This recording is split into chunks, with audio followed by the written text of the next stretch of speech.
Alors, c'est les dernières personnes qui voulaient venir. Venez, venez, installez-vous, les gars. Ouais, bah, la clope, ouais, voilà. Ok. Alors, petit préambule. C'est bon, les techos? Allez, installez-vous. Ok. Alors, petit préambule dans le préambule qui fera le grand préambule. Déjà, vous dire que ce soir, c'est une première. Parce qu'en fait, on vous a fait une petite blague. Sur le titre du programme, c'est marqué « Petite histoire populaire et autres récits politiques non autorisés ». Ça, c'est bien ce qu'on va faire. Par contre, ce soir, on a décidé de travailler une thématique un peu particulière. C'est le travail. Et on a appelé cette conf... Et vive le travail! Alors, on s'est dit qu'avec toutes les histoires de bénévolat, de machin, de gratuité, d'organisation du travail, de gens qui font des burn-out, qui sont crevés... On s'est dit que c'était pas trop du luxe de travailler cette thématique-là dans un mouvement écolo, alter, où souvent on dit « Ouais, le travail, de toute façon, c'est de la merde, c'est pas pour nous. » Ouais, mais quand même, on va voir que c'est un petit peu quelque chose qui nous définit, c'est un peu quelque chose qui nous occupe une bonne partie de notre vie. Et donc, on se dit que peut-être on pourrait se le réapproprier. Et c'est aussi une première, puisque c'est la première fois pour ma part que je fais une conf en croc. Mais alors, en croc spécial, dédicacé par nos hôtes. Donc... que ça tord un peu de François à bout des pieds. Donc voilà, il y aura sûrement des petits errements, des petits tâtonnages, on va peut-être se louper des petits bouts. Bah vous inquiétez pas, c'est parce que c'est une première qu'on expérimente. C'est aussi la première fois où on est à deux sur scène. Parce que d'habitude, les confs gesticulés, on est plutôt sur une personne. Donc voilà, c'est possible qu'il y ait des ratés, qu'on se loupe un peu, que des fois on se regarde pas, qu'on oublie des trucs. Bah vous nous le direz. Et puis ça se trouve, c'est ce qui fera le comique de la situation. Petit warning quand même, comme on va parler du travail, on va parler un peu de souffrance au travail, on va parler un peu de santé mentale, on va parler de certaines choses qui peuvent être un peu dures, un peu impliquantes. Puis vous aussi, vous allez parler, parce que c'est une conférence gesticulée interactive. Du coup, bah voilà, on vous avertit. Vous êtes les premiers experts de vos vies, donc protégez-vous, ne donnez pas au public ce que vous n'avez pas envie de donner. Si vous sentez que c'est le moment, bah donnez-le. Et puis en tous les cas, on considère que la santé, c'est quelque chose d'hyper politique et nous, on trouve très important d'assurer le service après-vente. Donc, si dans cette conf et pendant la conf, il y a des choses qui remontent, eh ben vous inquiétez-vous ou pas, ça c'est facile à dire, mais en tous les cas, derrière, on en cause ce soir, demain, voilà, on sera dispo pour ça. Peut-être que vous serez aussi fondamentalement pas d'accord avec ce qu'on va raconter. Alors, je tiens à vous informer qu'il y a un service d'ordre particulièrement conséquent qui est disséminé aux quatre coins de la salle. Vous ne les voyez pas parce qu'ils sont particulièrement bien déguisés. Mais si jamais vous cherchez à nous interrompre, ils se montreront particulièrement véhéments et radicaux. Tenez-vous-le pour dit. Vous êtes prévenus? Ça va aller? Oui. Eh ben, on va commencer alors. Alors, pour commencer, on s'était dit, alors on l'a déjà fait un petit peu ce matin avec des exercices de placement dans la salle pour voir un petit peu d'où est-ce que les gens viennent. C'est une conf sur le travail. On va aussi parler de métier et aussi du métier de nos parents. D'où qu'on vient, d'où est-ce qu'on est. Parce que tout ça va nous permettre de peut-être commencer à trouver des éléments de réponse pour répondre à la question « Que faisons-nous de ce qu'on a fait de nous ?» Donc, pour ça, je vais vous demander, je vais tout de suite vous mettre à contribution, je vais vous demander de vous lever tous. Stand up. On va avoir besoin de pas mal de place devant la scène et du coup, je vais vous demander de reculer les bancs le plus possible, s'il vous plaît. C'est pour ça que je vous disais de pas trop vous y faire.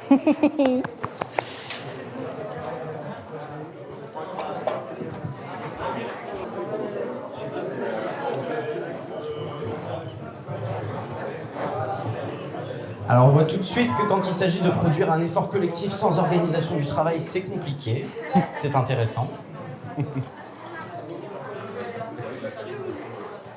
Allez, c'est pas mal. Ok, et du coup, c'est bien.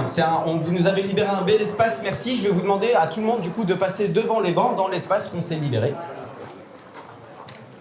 Alors, on teste des trucs, hein.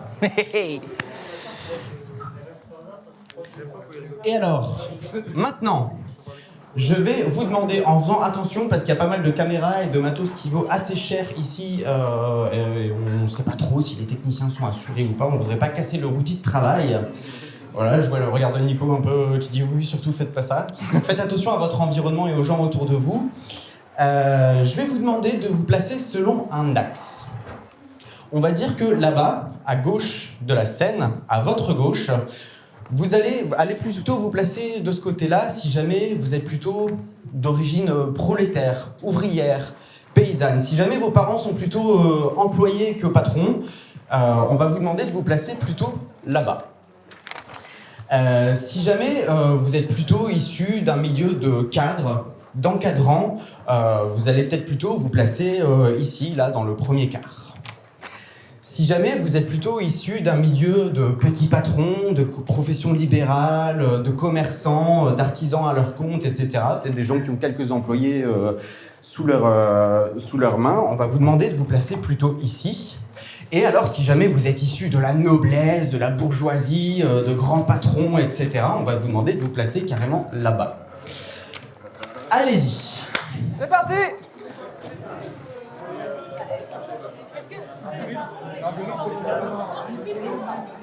On choisit pas sa famille. Allez, on assume ses origines. Hein.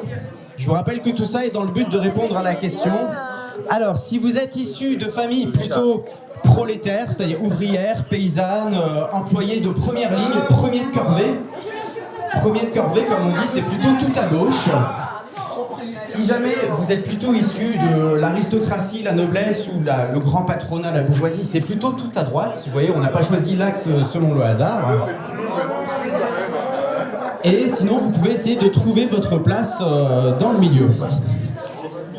Alors, maintenant, l'idée c'est quand même qu'on vérifie qu'il n'y ait pas d'imposteurs dans le tas. Et donc, je vais passer parmi vous pour voir s'il y a quelques personnes qui veulent témoigner de leur origine. Est-ce que c'est une fierté? Est-ce que c'est une honte? Est-ce que c'est une galère? Je passe, j'essaye de vous choper du regard, et si je vois que vous avez l'air plutôt partant ou plutôt fuyant... Faut que je dise d'où viennent mes parents, c'est ça? Oui, si tu as une idée du milieu social d'où viennent tes parents, tu dirais que c'est quoi? Je dirais que ma mère est de milieu ouvrier, enfin elle fait du ménage quoi. Ok. Et elle a bossé dans le textile aussi, CAP quoi. Et mon père a été ouvrier dans une usine de couches. Et ses parents étaient ouvriers aussi, enfin ma grand-mère elle travaillait dans une usine de chocolat et mon grand-père est dans l'industrie chimique quoi. Donc issu d'une longue famille, en tout cas de quelques générations d'ouvriers, de premiers de corvée comme on les appelle. Ok. Alors si je navigue un petit peu par ici, oui, monsieur peut-être, oui. Oui. Ma mère est prof et mon père est fonctionnaire. Ok, et du coup tu définirais ça plutôt du côté des prolétaires, plutôt Au milieu. plutôt dans le premier quart, chez les encadrants, les cadres? Entre deux, quoi. Entre deux, ok. On Donc n'est pas au ski, non. on voit déjà qu'il y a une distinction entre les gens qui sont en première ligne sur du travail manuel, du travail à la chaîne, du travail peu qualifié, et du travail déjà un peu plus qualifié où on est à charger d'encadrer des gens. Un prof, il encadre des classes, il encadre des élèves, il exerce un pouvoir déjà sur quelqu'un, même si on sait très bien que les profs, c'est pas des patrons. On voit déjà qu'il y a des distinctions entre les personnes. Ok. Alors, si je me dirige un peu par ici, monsieur, peut-être? Ouais, bah écoute, mon papa, il bosse pour Carrefour, il a été cadre. Et, Carrefour. Si, à Londres aussi, tu connais. Et ma mère a bossé dans des musées, un truc comme ça. Donc je suis mi-cadre, mi-raisin. Tu es mi-cadre, mi-raisin, ok, c'est une belle définition, ça marche, ok. Je vais passer en plein milieu, comme ça. Je vais essayer d'aller voir les gens qui se cachent un peu derrière. Voilà, si jamais vous voulez pas parler, vous me fuyez, sinon... Oui? Mon père était enseignant aussi, et ma mère secrétaire. Ok. Et du coup, secrétaire, tu dirais que c'est plutôt du côté employé, prolétaire, ouvrier, ou plutôt du côté cadre? Entre les deux, t'es quand même dans un bureau, c'est pas très dur physiquement, mais t'es quand même sous la hiérarchie de quelqu'un, quoi. Ok, et est-ce qu'il y a des gens qui sont sous ta hiérarchie?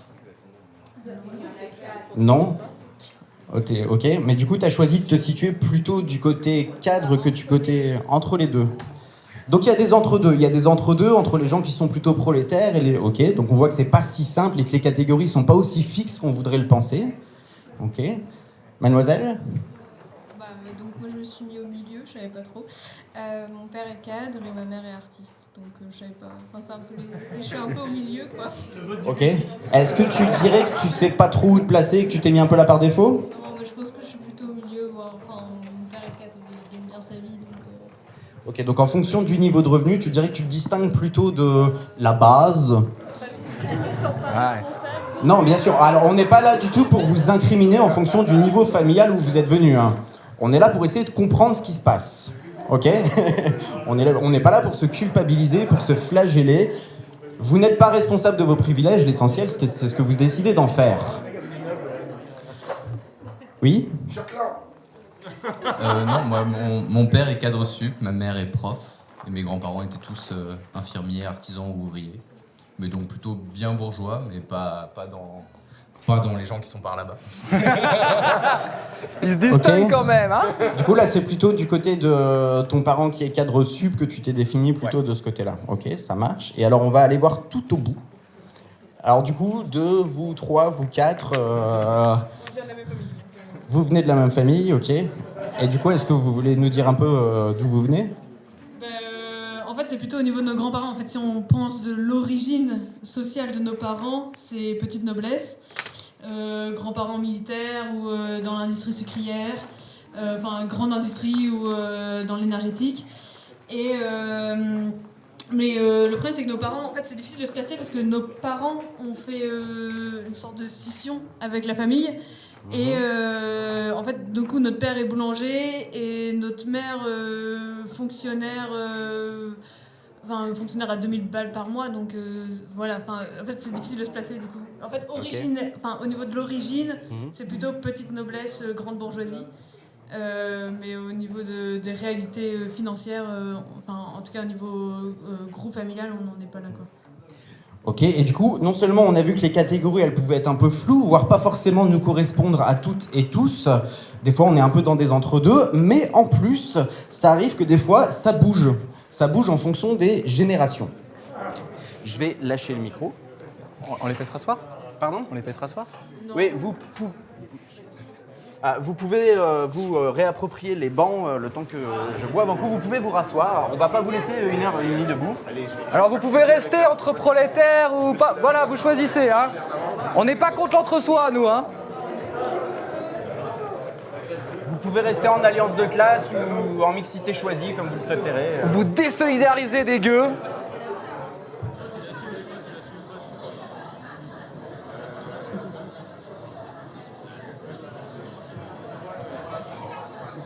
Allez, installez-vous. Asseyez-vous. Ah, c'était le risque avec les bancs, mais on se dit que ça valait le coup de le jouer. Du coup, comme je vous disais juste avant de vous refaire bouger, il arrive qu'en fonction des générations, ça bouge et que du coup, on soit issu peut-être de grandes familles et tout s'est perdu en l'échelle de 2 générations. Ou alors, nos grands-parents ont pu être ouvriers et on est devenu ingénieurs. Ça, c'est des phénomènes qu'on appelle l'ascension sociale et la descension sociale. Ce qui est intéressant de remarquer, globalement, si on fait une sociologie assez large de la population, c'est qu'on est une très grande majorité à être issus de ce qu'on appelle les classes populaires. Les classes populaires, c'est la masse qui est en bas de la classe prolétaire. La classe prolétaire, c'est les gens qui travaillent, qui sont subordonnés, qui n'ont pas de pouvoir hiérarchique, qui exécutent. Et nous sommes tous à quelques générations de décalage, pour la très grande majorité d'entre nous, issus d'une famille d'ouvriers, de paysans ou d'employés. Et du coup, ce qui est marrant, c'est que quand on pose la question aux gens, la plupart du temps, ils vous répondent « Moi, je suis de classe moyenne ». Et ça, en fait, c'est un artifice. C'est pas notre faute, encore une fois. C'est un mythe. C'est un récit qu'on nous a raconté. La classe moyenne, elle n'existe pas. Sociologiquement, empiriquement, statistiquement, ça ne veut rien dire. Par contre, on est un certain nombre à avoir du mal à savoir quelle est notre place, quelle est notre classe. Parce que c'est un mot qu'on a perdu, classe sociale. C'est has-been, c'est les vieux qui parlaient comme ça. Et si le fait qu'on n'en parle plus et qu'on ne sache plus le penser, c'était déjà une défaite. Et que le fait de remettre ces mots-là dans nos bouches, de se les réapproprier, de se gratter un peu sur « mais d'où que je viens, moi? De qui je suis solidaire ?» Ça fait poser pas mal de questions et ça nous permet de nous positionner à plein de moments. Le souci, c'est qu'avec tous ces allers-retours, tous ces mensonges, tous ces mythes, on s'est mis à développer un truc que nous on appelle la névrose de classe, qui se fait se dire, mais je suis pas d'ici, je suis pas de là-bas, et du coup, je suis quoi? Alors c'est lié à ce que disait Dom, hein. On n'est plus des ouvriers, on n'est plus vraiment des paysans, on est des encadrants pour la plupart. Profs, managers, animateurs, travailleurs sociaux, soignants, on travaille non plus ni la terre, ni le fer, mais on travaille l'humain. Et du coup, c'est hyper politique, parce qu'en fonction de ce qu'on fait avec les gens, soit on reproduit le système, soit on le fait péter. Et aujourd'hui, il y a beaucoup de gens qui nous disent, en fait, moi je suis celui qui tient le couvercle à l'école, dans le quartier. J'explique aux gens que, ouais, d'accord, ils sont en colère, mais bon, quand même, on va pas changer la société. Et hein. puis si sur 30, on arrive à en sauver un. Oh, bah c'est déjà bien. Ça, c'est une défaite. Ça, c'est une défaite mentale. On n'arrive plus à regarder l'autre comme un possible qui pourrait s'émanciper, comme une société qui pourrait être transformée. Non, c'est comme ça et c'est pas autrement. Si on me l'a pas dit 250 fois, celle-là. Du coup, voilà, il faut qu'on apprenne à se rappeler de, vraiment, se redire les choses. Qu'est-ce qui nous fait vivre? Est-ce que c'est des rentes? Est-ce que c'est l'exploitation d'autres gens? Ou est-ce que c'est notre force de travail? Si votre réponse, c'est uniquement votre force de travail, messieurs, mesdames, je vous annonce, vous faites partie des classes populaires.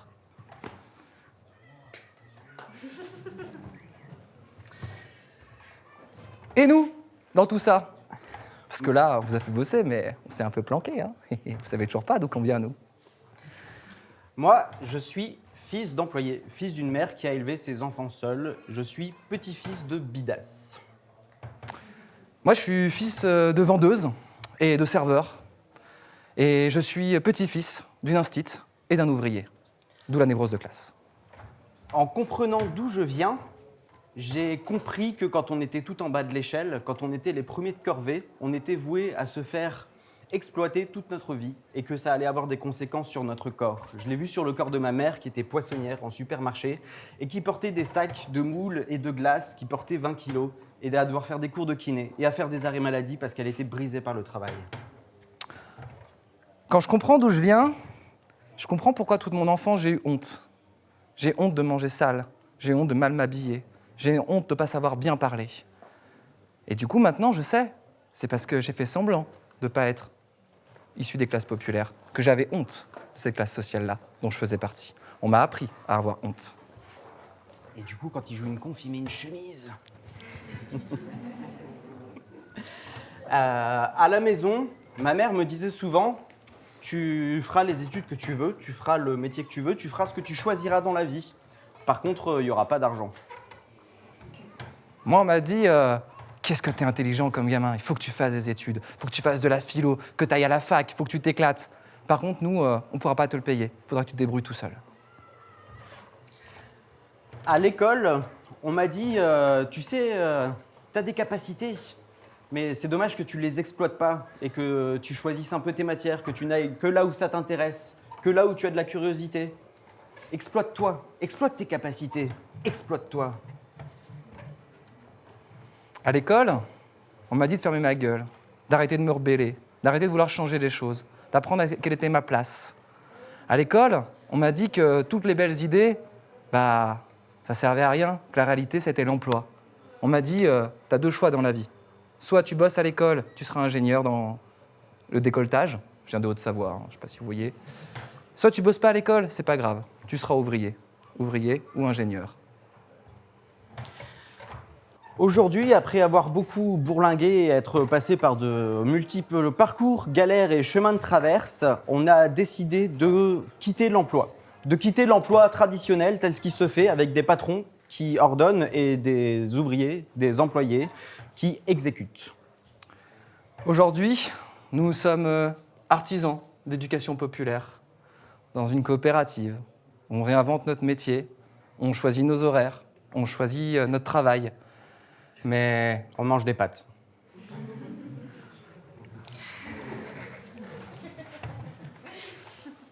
Alors, pourquoi vouloir quitter l'emploi classique, son confort, ses congés payés, son salaire, ses assurances, son bureau cosy pourquoi vouloir quitter ça?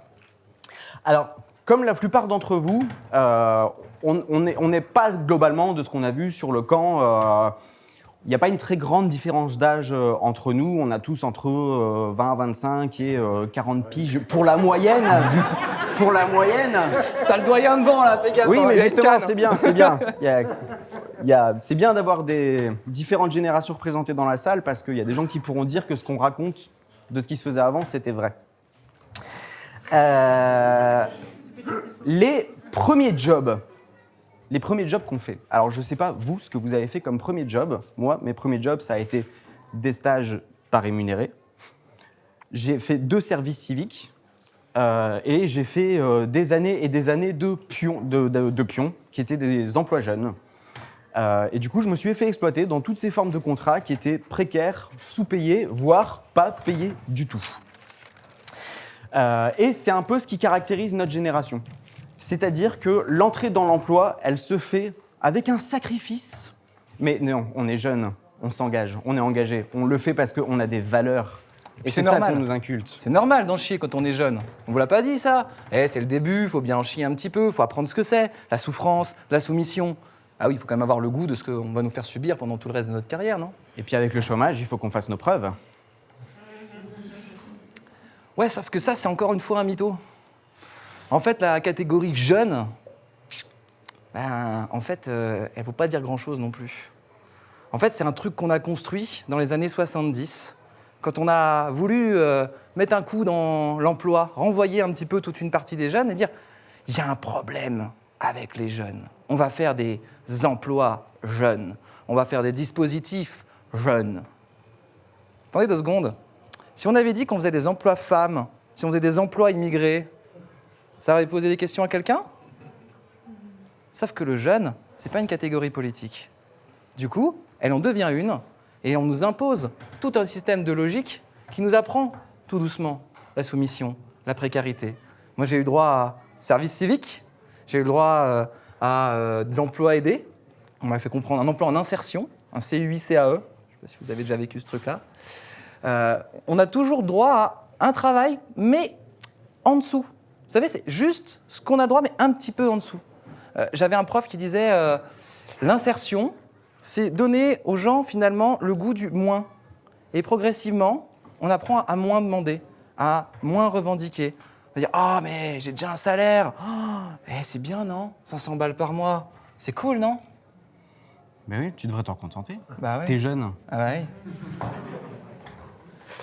Et du coup, on se rend compte qu'il y a un petit bug là-dessus. Et il y a des sociologues qui sont mis à bosser sur le sujet. Ils se sont rendus compte quand même qu'entre les années 70 et 90, le salaire moyen des jeunes avait été divisé par 2.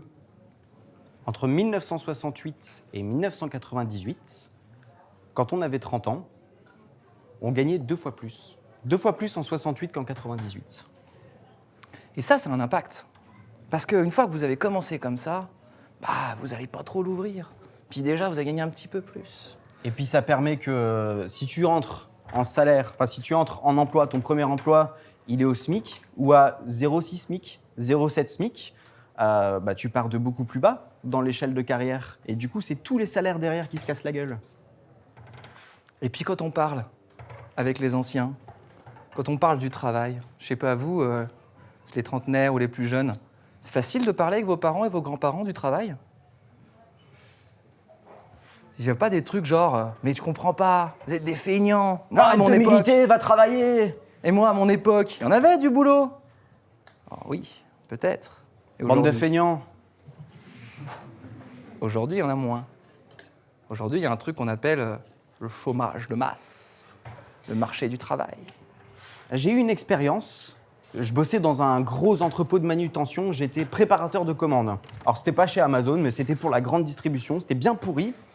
Et on avait un taux de productivité à remplir. Alors, c'était un travail de bête. On bossait sur des chariots électriques. Et il y avait une intelligence artificielle dans un casque qui nous disait de préparer des commandes qui devaient être livrées en supermarché. Donc j'avais un chariot, une grosse bête de plusieurs tonnes, là, électrique, sur laquelle je chargeais des grosses palettes et je devais aller dans un hangar immense. Et la voix me disait, allez 5, emplacement 24 et prenez 17 colis.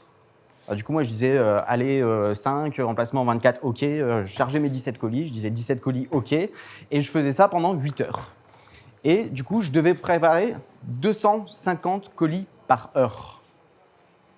Déplacement compris, avec le temps que, de temps en temps, j'arrête ma machine, j'espace mes palettes en plein milieu de l'allée, je les filme pour pas que ça se casse la gueule parce que ça a grimpé jusqu'au-dessus de moi. Des fois, je devais balancer les trucs dessus pour que ça tienne, parce que sinon, après, le chauffeur de camion, quand il rentrait ses trucs dans le camion, c'était de guingois, il pouvait pas les rentrer, il gueulait, il fallait qu'on refasse.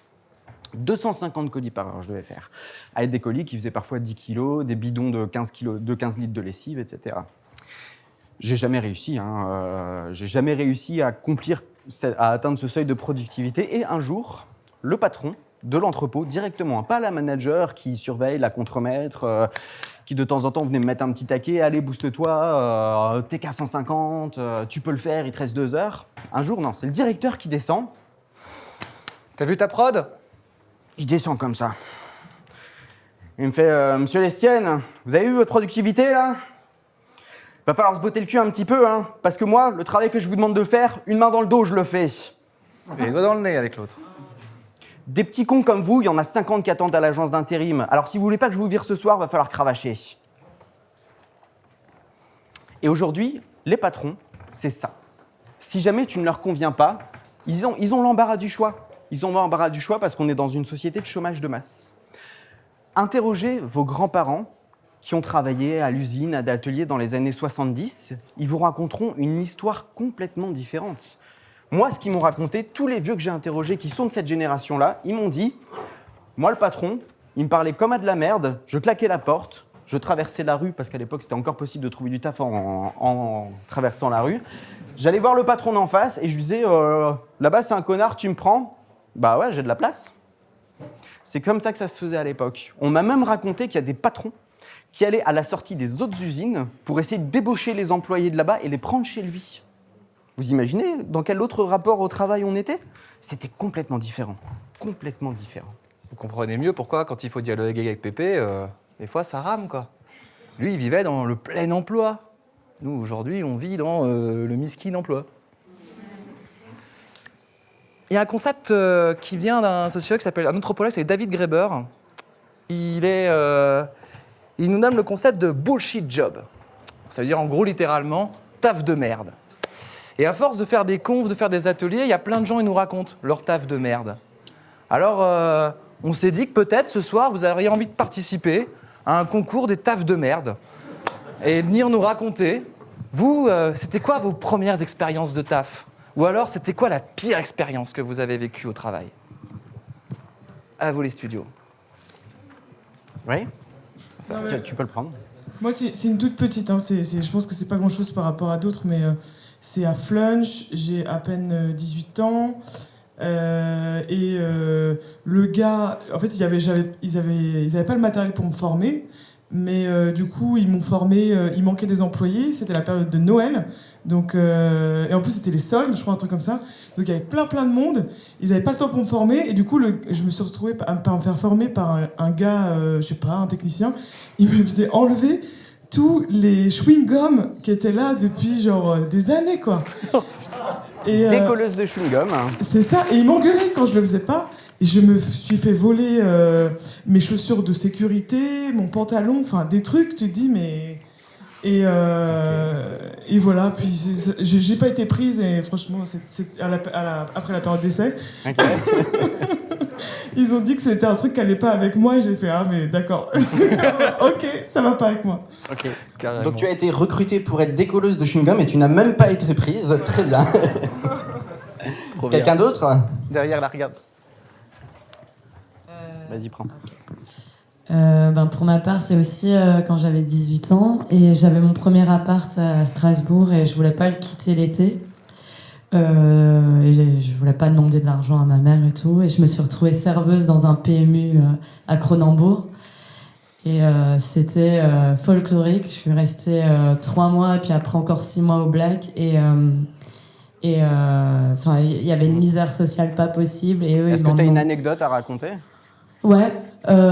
Après, c'était juste le contexte qui était chaotique et que en fait, le patron, il nous surveillait sur caméra, il partait en vacances avec sa femme et en fait, il avait une histoire avec la manager. Sauf qu'on se retrouvait à 2 à gérer tout le PMU tout le temps. Ça commence à 6h, ça termine à minuit.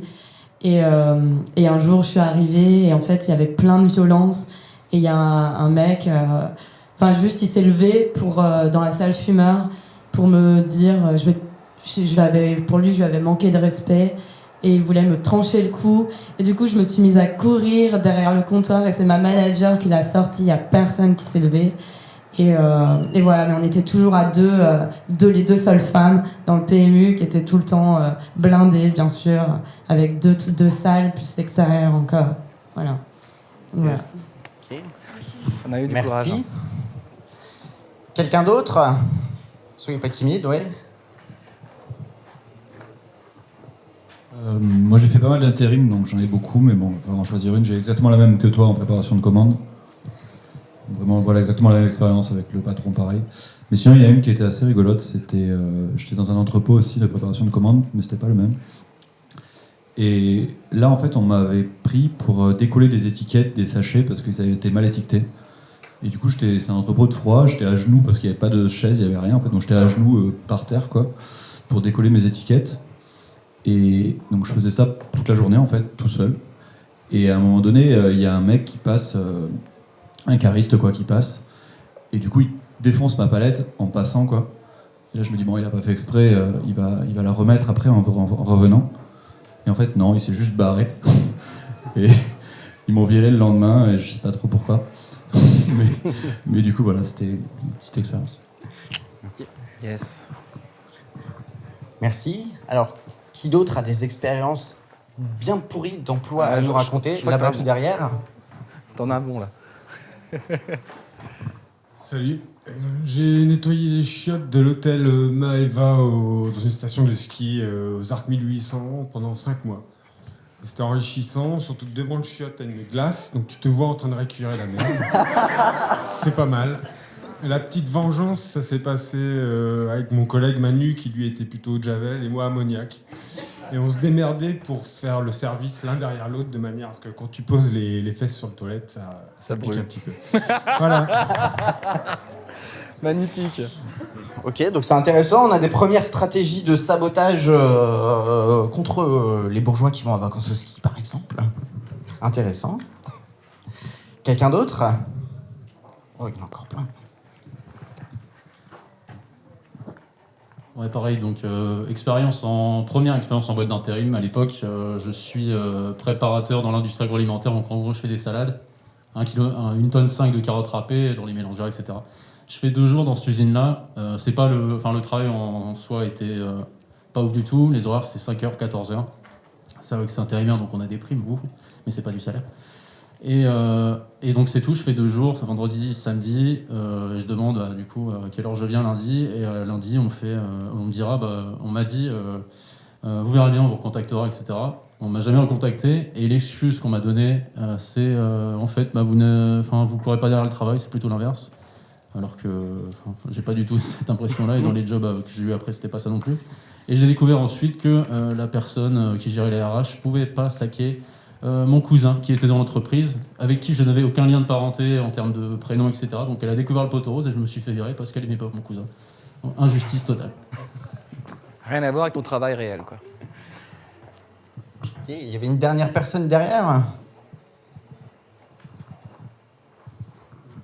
Très rapidement aussi, c'était mon premier job aussi, préparateur de commandes. Et du coup, il y a eu une vérification de routine. C'était des lunettes de soleil qui venaient probablement de Chine et qui devaient être revendues par la marque directement. Et l'entreprise en Chine avait oublié de faire imprimer sur les lunettes le petit CE qui certifie que c'est aux normes de l'Union européenne. Et du coup, mon premier taf a été de, pendant une semaine, casser l'ensemble des paires de lunettes pour faire en sorte qu'elles ne puissent pas être vendues absolument. Donc mon premier taf, ça a été de détruire l'ensemble des trucs qui avaient été produits, quoi. Okay. Donc tu as été payé pour saboter une production, ce qui est plutôt... on pourrait dire que ça pouvait être un boulot un petit peu valorisant.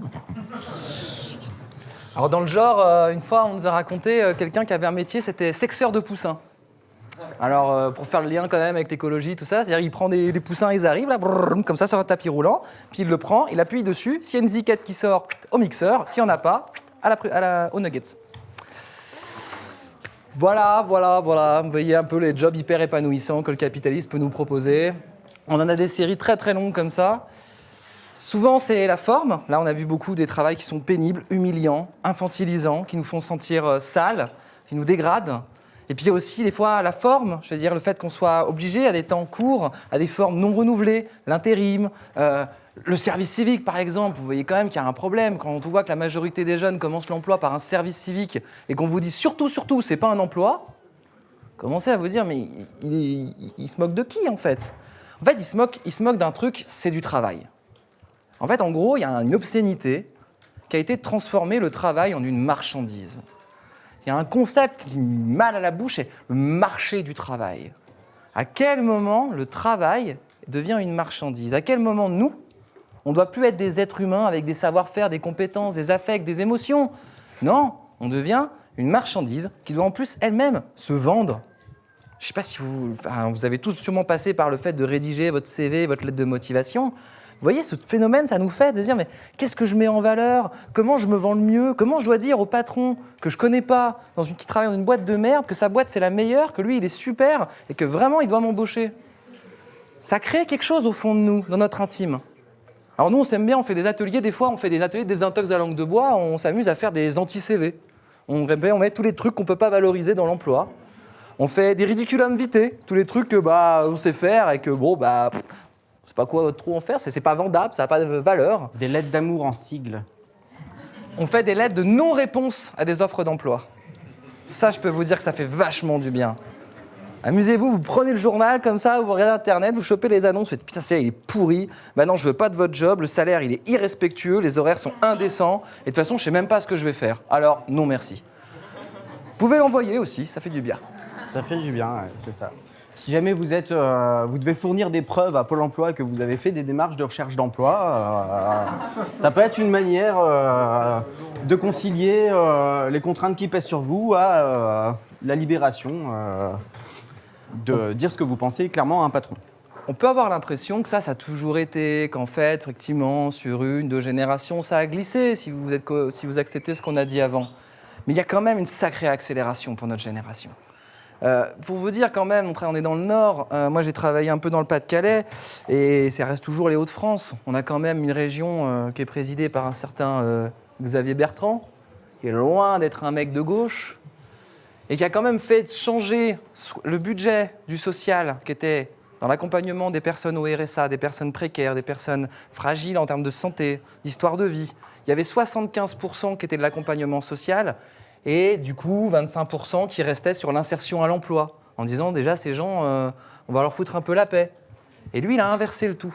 Ça fait que toutes les dames, toutes les personnes avec qui on travaillait en Pas-de-Calais, à qui on accompagnait, on faisait faire du bénévolat, on valorisait, le jour au lendemain, on leur a dit, maintenant les feignasses, à Pôle emploi. Et arrivé à Pôle emploi, excuse-moi madame, on leur a dit, mais qu'est-ce que vous faites ici? Vous êtes inemployables, vous êtes des cassos, retournez donc à la CAF. Et arrivé à la CAF, on leur dit « Bah non, mais on n'a plus de sous pour vous accompagner, allez donc à Pôle emploi ». Ça a créé une souffrance chez un paquet de gens. Et aujourd'hui, en fait, tout ça, ça nous retombe sur la gueule. On se retrouve de plus en plus à devoir accepter des jobs pourris pour juste pouvoir survivre. Du coup, est-ce qu'il faut continuer à aller s'employer? Moi, dans mon dernier emploi, j'ai été pion. J'ai été pion pendant plusieurs années et ça s'est soldé dans l'entretien bilan annuel de conclusion. Comment est-ce que ça s'est passé ton année? Est-ce que je vais te réembaucher ou pas? Et j'ai dit à ma supérieure et ma recruteuse à cette époque-là, qui était la CPE, conseillère principale d'éducation, écoutez madame, je préfère aller bouffer des pâtes et me foutre au RSA que de continuer à travailler dans ce merdier. Parce que je me suis retrouvé dans des situations inqualifiables où on a eu notre effectif qui était divisé par 2, voire par 3, à cause d'accidents de travail, hein, même pas des arrêts maladie, des gens un peu qui grugent ou quoi, non, des accidents de travail, c'est-à-dire des collègues qui ont été blessés sur leur lieu de travail parce qu'il y avait de la violence scolaire, etc. Et on s'est retrouvés à 2 pour faire le taf de 5 à un moment. Et du coup, moi, je me suis retrouvé à devoir gérer des foules de 80 élèves dans une salle qui avait une capacité de 50, et la consigne que j'avais, c'était de les mettre au travail. Alors moi, à l'époque, j'étais pas complètement déconstruit, je tenais à mon taf, j'avais pas envie de me faire virer parce que c'était mon seul moyen de grailler, etc. Du coup, ouais, j'ai essayé de les mettre au travail, et c'était pas une expérience agréable, ni pour eux, ni pour moi. Vraiment pas. Et du coup, je me suis dit, mais en fait, je suis en train de devenir maltraitant, quoi. Je suis en train de leur faire du mal. Je me fais du mal quand je rentre chez moi. J'arrive pas à me regarder dans la glace parce que je leur parle mal. Je les respecte pas comme des êtres humains, comme je devrais. Et du coup, j'ai dit, ben non, en fait, je veux plus faire ça. Je veux plus faire ça. Et en fait, dans toutes les expériences que j'ai eues, qui étaient déjà des jobs de merde, précaires, mal payés, à chaque fois que j'ai essayé de mettre un tout petit peu de sens, que j'ai essayé de prendre un tout petit peu d'initiative, on me disait, bah écoute, c'est pas dans ta fiche de poste, tu le feras en dehors de tes heures, tu le feras si tu as le temps, etc. Et à chaque fois, ça a été que ça. Et à chaque fois, je me suis retrouvé en qualité empêchée. Parce que je voulais sincèrement bien faire mon travail. Je voulais, quand j'étais en service civique, aider des daronnes à trouver des cours de français pour qu'elles puissent faire les devoirs avec leurs gamins et qu'elles puissent faire leurs papiers administratifs. Je voulais pas faire juste de l'accompagnement scolaire. Quand j'étais pion, je voulais prendre celles qui étaient considérées comme les pires élèves du collège. Et puis avec eux, on se fait des sessions, on se rebooste, on se remotive, on essaie de changer leur image pour qu'elles se fassent plus détruire par les profs et par les autres élèves. Je voulais faire ça. Je considérais que ça faisait partie de mon taf et c'était ce qui était censé. Mais on m'a empêché de le faire. Alors, à partir de ce moment-là, j'ai décidé que l'emploi, c'était fini pour moi. Ben, moi, la dernière fois que j'ai essayé, c'est qu'après avoir découvert l'éducation populaire, les conférences gesticulées, j'ai croisé une association qui avait pas de projet et qui disait chez nous, il n'y a pas de hiérarchie, on se fait confiance. Et puis, du coup, on me proposait un poste d'éducateur populaire. C'est-à-dire le truc que j'ai étudié, qui n'existait plus, qui n'existe pas. Et là, on me disait, tu as un poste. Puis alors, on me disait, c'est super, parce qu'en plus, tu es sociologue, tu vas pouvoir nous aider à comprendre ce qu'on fait, pourquoi c'est différent, qu'est-ce qu'on reproduit ou pas. J'étais là, genre, ça y est, je vais... Bon, ok, c'est de l'emploi, ok, j'ai un président au-dessus de moi, mais en vrai, on s'en fout de tout ça, c'est pas grave, je vais pouvoir faire ce que j'aime. Puis un jour, on m'a dit, tu poses quand même vachement de questions. Tu remues quand même sacrément la merde. Tu penses quand même un petit peu trop. Et puis, en fait, c'est moi qui signe ton chèque de salaire à chaque fin de mois. Donc, il y a un moment, en fait, ben... on veut plus de toi. Mandat associatif. Et puis du jour au lendemain, j'ai perdu mon taf, j'ai perdu ce qui faisait que je me levais tous les matins, ce qui avait du sens pour moi. Moi, c'était mon travail, et j'avais oublié qu'en fait, c'était un emploi. Alors j'ai décidé que, pour moi, c'était fini l'emploi. Mais alors, en l'absence d'emploi, qu'est-ce qu'on fait? En dehors de l'emploi, qu'est-ce qui existe? Est-ce qu'on peut faire des choses en dehors de l'emploi? Est-ce qu'on peut vivre et se nourrir sans emploi? Est-ce que vous avez des idées? Est-ce que vous avez des pistes? Compliqué, hein? Ouais. L'engagement associatif. L'engagement associatif bénévole, oui, bien sûr, qui te nourrit d'amour et d'eau fraîche. De don de toi. Qui te nourrit émotionnellement, c'est vrai. C'est vrai, mais qui ne t'aide pas à payer ton loyer. Ouais. C'est, je pense que c'est pas la solution, mais il y a beaucoup de monde qui se retourne vers l'auto-entrepreneuriat.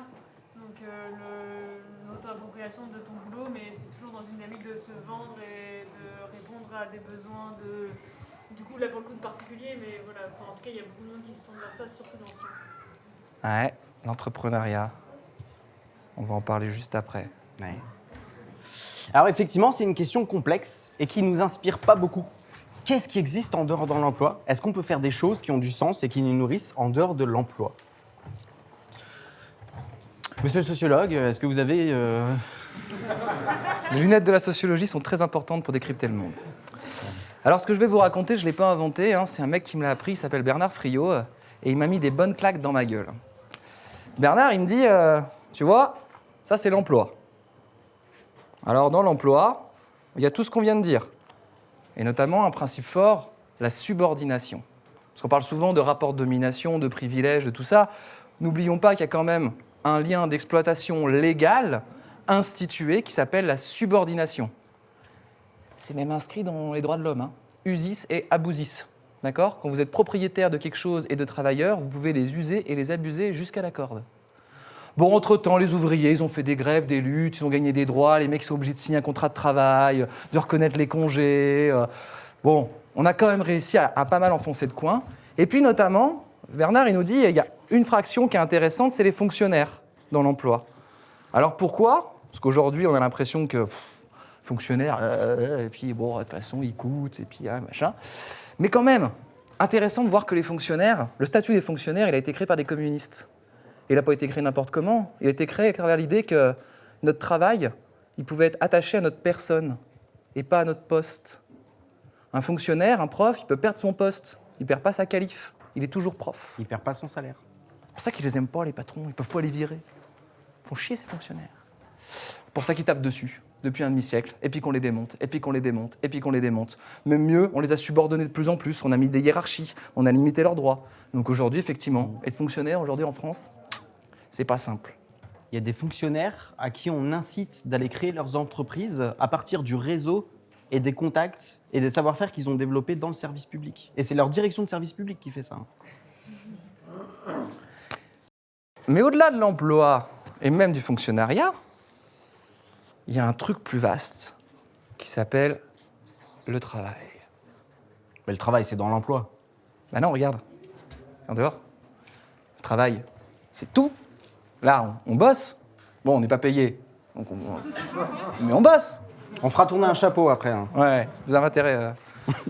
Alors, du coup, quand on travaille, ça veut dire quoi travailler? Ça veut dire, alors autant qu'elle va me sortir la blague, oui, c'est tripalium, c'est souffrir 3 fois, gna gna gna gna gna gna. Ouais, ça aussi, c'est un mythe qu'on nous a bien rentré dans la tête. Parce que quand je dis je travaille la matière, quand un paysan nous dit je travaille la terre, qu'est-ce qu'il fait? Il prend une matière et il la transforme. Il crée de la valeur. C'est ça le travail. C'est toutes les actions qui ont de la valeur, qui produisent de la valeur, qui servent les autres, qui servent la société, qui créent quelque part. Bah, quand un paysan il prend de la terre, il change juste de la terre, ça crée pas de la valeur. C'est quoi la valeur? La valeur, bah justement, c'est ça qui est politique. La valeur, c'est ce qu'on décide qui est.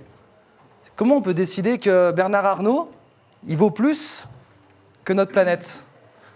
Comment on peut décider qu'un aéroport, ça vaut plus qu'une forêt? Comment on peut décider qu'être là, ici, ensemble, ça a peut-être plus de valeur que tout le taf de merde qu'on a fait pendant l'année? Comment on peut décider de ça? Qui est-ce qui décide de ça? C'est vous? C'est moi? Eh ben non. C'est les capitalistes. C'est ceux qui détiennent les outils de production. C'est eux qui mettent ce qu'il y a dans le PIB, là, produit intérieur brut. C'est eux qui décident ce qui vaut et ce qui ne vaut pas. Petit exemple. Alors j'ai mis un cercle plus large, c'est l'activité. Imaginons, vous êtes jardinier, par hasard, et vous tondez votre pelouse. Vous entretenez votre forêt, vous filez un coup de patte aux voisins, machin, voilà, vous allez cueillir des patates, tout ça et tout. Ben, on vous dit c'est de l'activité. Vous faites ça pour vous amuser, pour vous substanter un peu, ça vaut rien. Maintenant, il y a un employé de la mairie qui vient entretenir les espaces verts. Il fait la même chose, peut-être pas tirer les patates. Mais du coup, qu'est-ce qu'il fait lui? Il coûte de l'argent. Il coûte cher. Il pèse sur les impôts. C'est nos impôts qu'il paye. Donc là, d'un coup, on se dit « Oh, c'est peut-être pas tout à fait la même valeur. » Et puis d'un coup, il y a une société qui vient d'émerger, là, juste à côté, à Landrecy, et puis elle se met à faire du jardinage pour particuliers, avec des gens super qualifiés. Ils sont payés au taux horaire, avec tout ce qu'il faut. Et là, on dit « Ça vaut. » Eux, ils rapportent de la valeur. Et à eux, on va leur donner un salaire. Parce qu'en fait, c'est ceux qui ont l'outil de production qui décident de donner le salaire ou pas. Et nous, quand c'est qu'on les détient, les moyens de production? Quand c'est qu'on peut décider à qui on donne un salaire ou pas?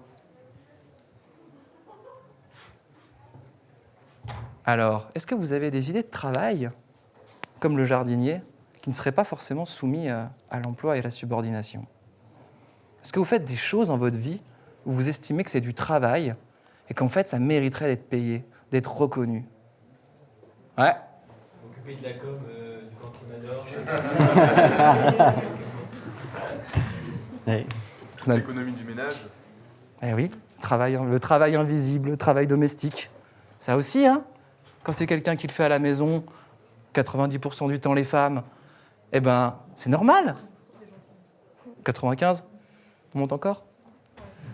On pourrait. J'ai pas les chiffres, hein, je vais pas dire de conneries. Mais bon, on va pas se raconter de bêtises. C'est globalement les femmes qui savent tout ce travail domestique et le travail invisible encore aujourd'hui. Par contre, si demain, on embauche une femme de ménage pour le faire, là, ça vaut quelque chose. Parce qu'il y a une subordination, parce qu'il y a une soumission, et parce qu'il y a un patron qui se fait de l'argent dessus. C'est là tout le problème. Le travail n'appartient qu'à ceux qui le maîtrisent. Et tant qu'on ne le maîtrise pas, tant qu'on ne définit pas la valeur, on ne peut rien changer. Du coup, il faut qu'on devienne des capitalistes. Bah pas forcément. Du coup, c'est là où j'aime bien l'exemple de l'entrepreneuriat. Moi, j'aime bien gratter un petit peu cette question parce qu'en fait, je vois plein de gens et ils deviennent entrepreneurs. Alors, l'auto-entrepreneur, c'est hyper casse-gueule. Pour info, 80-85% de taux d'échec. Du coup, ça fait sortir les gens de la sécurité sociale. Ils ne cotisent pas cotisent pas aux aides. Donc, ils n'ont pas de chômage, ils n'ont pas de retraite. C'est aujourd'hui un gros piège à con. Et la plupart des gens qui ont accompagné des travailleurs à devenir auto-entrepreneurs, je leur dis, est-ce que vous allez derrière assurer les dégâts ? Est-ce que vous vous rendez compte de ce que vous faites ? La plupart du temps, non, parce qu'ils ont cette idée, celle-là, de dire mais en fait, les gens, ils ont envie de faire des trucs qui ont du sens, ils ont envie de faire par eux-mêmes, donc c'est bien qu'ils créent leur travail. Mais oui, c'est bien qu'ils créent leur travail, mais à quel prix ? Nous, on pense que c'est pas parce qu'on décide de notre travail qu'on le maîtrise que pour autant, on n'a pas des droits.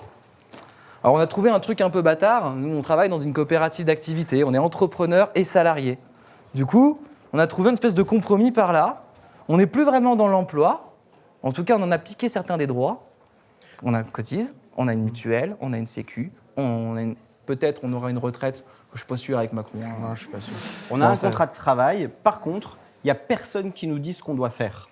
On est libre d'organiser le travail quand on veut, de travailler ou pas, de prendre des congés ou pas.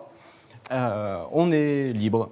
Ouais, on est aussi libre de rien branler et de ne pas avoir de salaire à la fin du mois. Et ouais, il est là le piège. C'est que d'un coup, en fait, d'un côté, on nous offre la sécurité et l'emploi. On nous dit, demain, tu vas pouvoir bouffer, après-demain, tu vas pouvoir bouffer, tu vas peut-être avoir un CDI. Ouais, ça devient rare, cette bête-là. Mais peut-être, et ça, c'est important parce qu'en termes de santé mentale, la capacité à se projeter dans l'avenir, c'est essentiel. Alors, on ne parle pas 10 ans, 15 ans, 20 ans, mais juste savoir, dans 6 mois, vous allez pouvoir payer votre loyer et faire vos courses, ça fait partie des choses qui nous permettent de tenir, de se projeter, de rêver, d'avoir des loisirs, de se déconnecter un petit peu. Que dans l'entrepreneuriat, souvent, en fait, tout le poids pose sur notre tête. Alors c'est pour ça que nous, on s'est dit que, quitte à faire un truc comme ça, autant s'y mettre à plusieurs. Par contre, il y a des choses, on ne veut pas que ça rentre dans le travail. Parce qu'en fait, on se dit, mais c'est pas une question de valeur, c'est une question que je fais pour moi, je veux pas que ça compte. Souvent, on se fait attaquer par les anards qui nous disent « Oui, mais le travail, tout ça ». Mais pas obligé, on peut avoir des activités, je sais pas, quand vous faites du sport. Est-ce que ça produit de la valeur ? Une valeur de santé, c'est-à-dire que ça produit une valeur sur du long terme. T'es en train de dire qu'en fonction de notre avis, la valeur change ? Non, mais ce que je veux dire, c'est que d'un point de vue capitaliste, on peut mesurer le bienfait de certaines choses sur notre corps. Après, c'est une libération, mais voilà.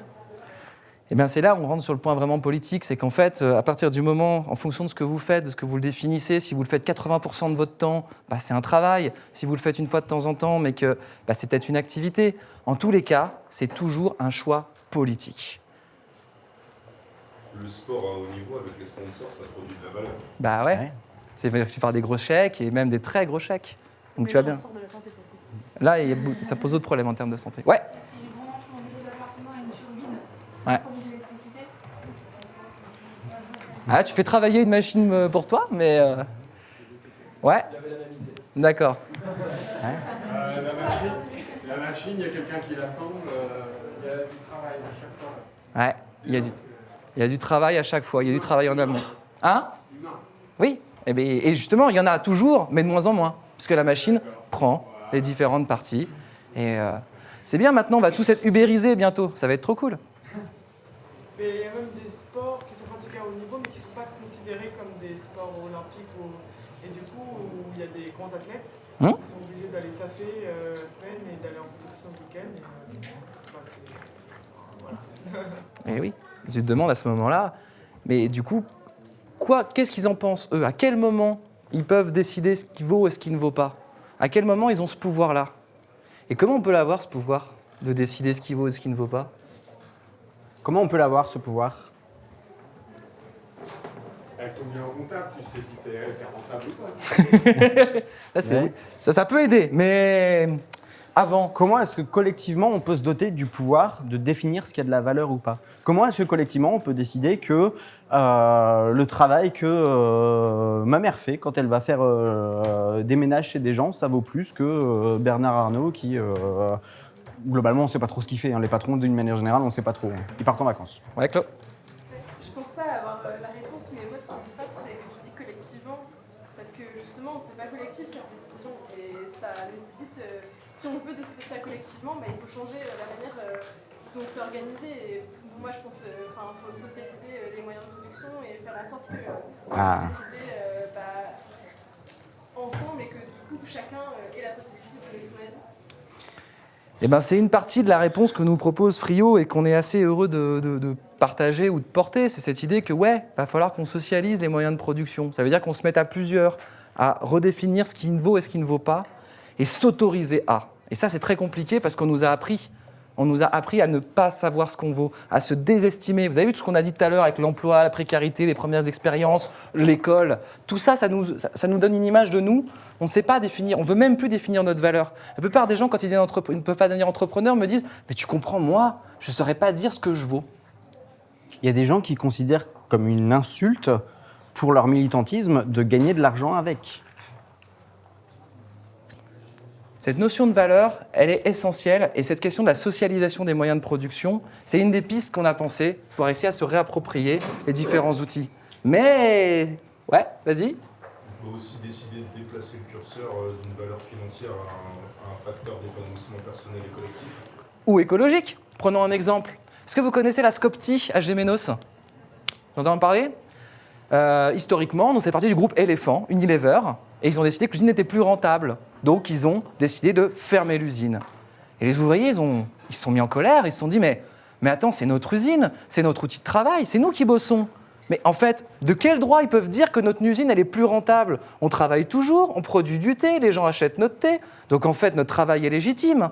Et donc, ils se sont mis en grève, ils se sont mis à occuper l'usine. Ils ont occupé pendant 1336 jours. 1336 jours. Ils ont mené une bataille de 1336 jours, au terme de laquelle, suite à de multiples plans sociaux et conflits juridiques, etc., ils ont réussi à racheter leur usine pour 1 franc symbolique.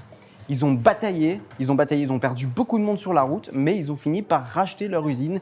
Ils étaient propriétaires de leur outil de production. Et vous savez le premier truc qu'ils ont fait? Bon, ils ont un peu amélioré les salaires, ils ont mis les grilles salariales, mais surtout, ils ont décidé de repenser toute leur production. Et que les tisanes, alors le thé c'est compliqué, parce qu'a priori on ne peut pas trop le produire en France, je n'ai pas tout compris, mais voilà, ça a l'air compliqué. Mais toutes les tisanes, toutes les herbes qu'ils utilisent, eh ben, ils sont mis à aller les chercher en Provence, chez des producteurs locaux, dans une énorme usine qui produit je ne sais pas combien de thé chaque année. C'est une fois qu'ils ont réapproprié l'outil de travail, qu'ils ont pu décider de comment ils allaient l'orienter, d'où ils prenaient leurs produits et vers qui ils les vendaient. Et ces histoires-là, ces histoires de lutte, qui sont des victoires, même si elles ont des durées limitées dans le temps, parce que le système capitaliste finit toujours par te retomber sur le coin de la gueule d'une manière ou d'une autre, ces victoires-là, elles doivent nous inspirer pour une chose en termes de stratégie. C'est-à-dire que ce rapport de force-là, c'est-à-dire qui définit la valeur? Est-ce que c'est nous qui décidons de l'intérêt général? Parce que la valeur, c'est ça, hein. De notre point de vue, c'est l'intérêt général. Du point de vue des capitalistes, c'est le profit. Donc c'est intérêt général contre profit, c'est ça le débat de la valeur, hein, concrètement. Si jamais nous, on veut pouvoir définir ce qu'il y a de la valeur, il faut qu'on s'empare d'une manière ou d'une autre des moyens de production. Soit qu'on les produise et qu'on les fasse sortir de terre, mais c'est compliqué parce que des bases, on est tous très démunis, certains plus que d'autres, soit qu'on s'en empare. Et il ne faut pas s'attendre à ce qu'il les lâche facilement. Et du coup, ça doit nous interroger sur la stratégie. Parce que le rapport de force que je décris là, il s'incarne dans des lieux concrets. Il s'incarne dans les rapports de production. Et les rapports de production, le rapport de force qui se déroule dans les rapports de production, c'est globalement assez différent des batailles d'opinion. C'est pas des idées. C'est pas là, on est là à table, on discute, moi je pense que ça, moi je pense que ça. En fait, on a un moment où en fait, ça s'incarne dans nos corps. On souffre. Et si on lutte pas, si on il y a des lieux pas, concrets qui ne sont pas forcément les lieux des médias, les lieux de l'opinion, les lieux des sondages, etc. Pour autant, ce n'est pas des stratégies qui sont complètement antagonistes. Il est nécessaire de faire parvenir les idées au sein de la société, mais on ne peut pas se contenter de ça. Il faut aussi que nos stratégies, elles s'incarnent dans des luttes concrètes et dans des rapports sociaux concrets. Et petite devinette là, pour finir avec ce schéma, un retraité, vous le mettez où là-dedans?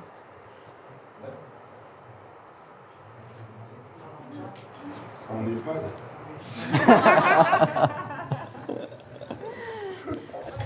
Il fait un pont entre l'emploi et l'activité, parce qu'en soi, il bénéficie des droits de l'emploi tout en étant dans l'activité, non? Un retraité, il travaille. Un retraité, il travaille sans employeur. Un retraité, il a un salaire tous les mois pour ce qu'il est. Jusqu'à la fin de sa vie. Sans avoir à rendre de compte. On le considère comme sa personne, comme étant producteur de valeur. Et ça, on l'a pourquoi ? Parce qu'il y a des gens qui se sont battus, parce qu'il y a des communistes qui ont réussi à être au pouvoir à un moment et qui ont réussi à l'imposer. Et je peux te dire que les patrons, ils ont fait la gueule. La preuve, c'était quoi la dernière bataille qu'on est en train de mener encore ? Vous voyez combien ils ont mis de temps ? Et on n'a pas encore perdu. Mais ça, cette idée qu'on pourrait avoir un statut de producteur, qu'on pourrait même avoir un salaire à vie, on ne nous demanderait plus de faire des bullshit jobs, d'aller vendre notre cul à droite ou à gauche. On nous dirait juste, tu vaux, tu produis, et pour cela, tu as le droit à un salaire que tu peux utiliser comme tu veux, sans avoir de compte à rendre à personne. En fait, le problème du marché de l'emploi, c'est qu'on est toujours là, comme ça, à poil, avec notre seau. Parce qu'avant, on était habillés, on avait des droits, maintenant, on en a de moins en moins. Donc on est à poil, et puis on est là, donnez-moi un emploi, n'importe quoi, donnez-moi les droits de survivre. Il faut absolument qu'on sorte de cette logique-là. Il faut absolument qu'on sorte de cette logique de subordination, où on croit que sans la personne pour nous donner un emploi, on n'est rien. On doit se décoloniser l'imaginaire de cette logique-là. Et ça, c'est la condition pour pouvoir changer les choses. Les ouvriers au XIXe siècle, ils ne sont pas constitués comme un syndicat de victimes de l'emploi. Ils sont constitués comme une classe sociale, étant la seule à pouvoir définir ce qui vaut et ce qui ne vaut pas. Et quand ils sont arrivés au pouvoir, notamment avec le Conseil national de la résistance, qu'est-ce qu'ils font ? Pouf, la sécurité sociale, allez, c'est cadeau. Statut des fonctionnaires, pouf, la retraite. Et puis maintenant, ça fait 80 ans qu'ils tapent dessus, et puis que nous, on résiste. Puis nous, on résiste. Puis on résiste. On veut nos droits, laissez-nous nos droits. Pitié, s'il vous plaît, quelques miettes, soyez sympas, pensez à la planète. On résiste, mais on n'est pas non plus prêt, là, demain, de s'emparer des outils de production. Hein. C'est plus facile d'envisager la fin du monde que la fin du capital. Alors que se dire, et si on avait un salaire à vie ? Et on a le droit à ce salaire à vie. Et si on se mettait à essayer de le conquérir ? Ça serait pas un peu le grand soir ? Le grand soir qu'on nous promet depuis tellement longtemps et qu'on attend, un peu comme un alignement des astres qui n'arrive toujours pas et qui semble s'éloigner toujours un peu plus. La question c'est, en attendant le grand soir, qu'est-ce qu'on fait ? Est-ce qu'on reste les bras ballants à continuer à faire comme on faisait avant, en attendant que peut-être ça arrive un jour ? Qu'est-ce qu'on fait ? Et bien ça, on vous propose d'en parler après un court entracte de 5 minutes où vous avez le temps de recharger vos bières et de fumer une courte cigarette. À tout de suite.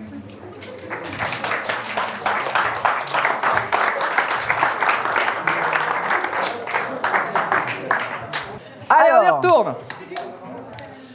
La question qu'on s'est posée avant de se quitter pour un court entracte, c'était en attendant le grand soir, qu'est-ce qu'on fait ? Et pas qu'est-ce qu'on fait en général, qu'est-ce qu'on fait en France, qu'est-ce qu'on fait dans le monde, nous les citoyens. Non, nous, moi, Dominique, lui, William, vous, ici et maintenant, qu'est-ce qu'on fait ? Alors justement, c'est le moment où on va vous demander ce que vous faites.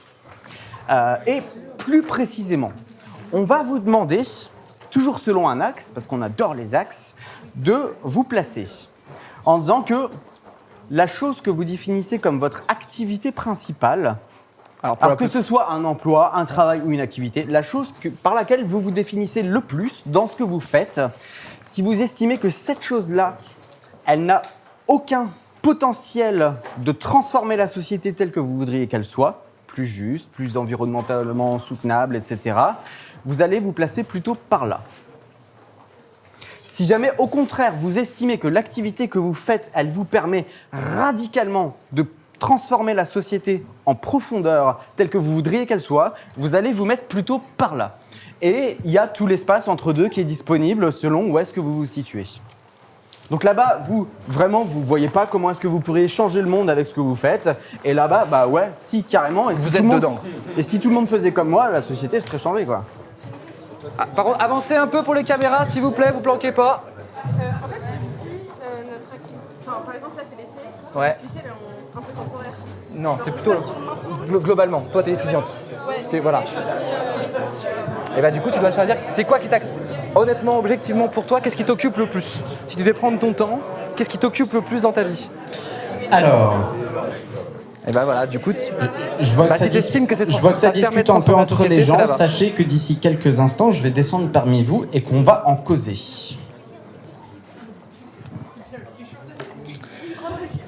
Alors, on va commencer par nos camarades les plus malheureux.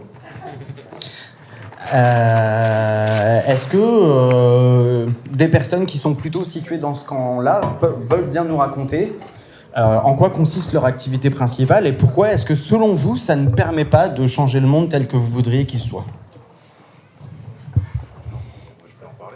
Vas-y, Pierre.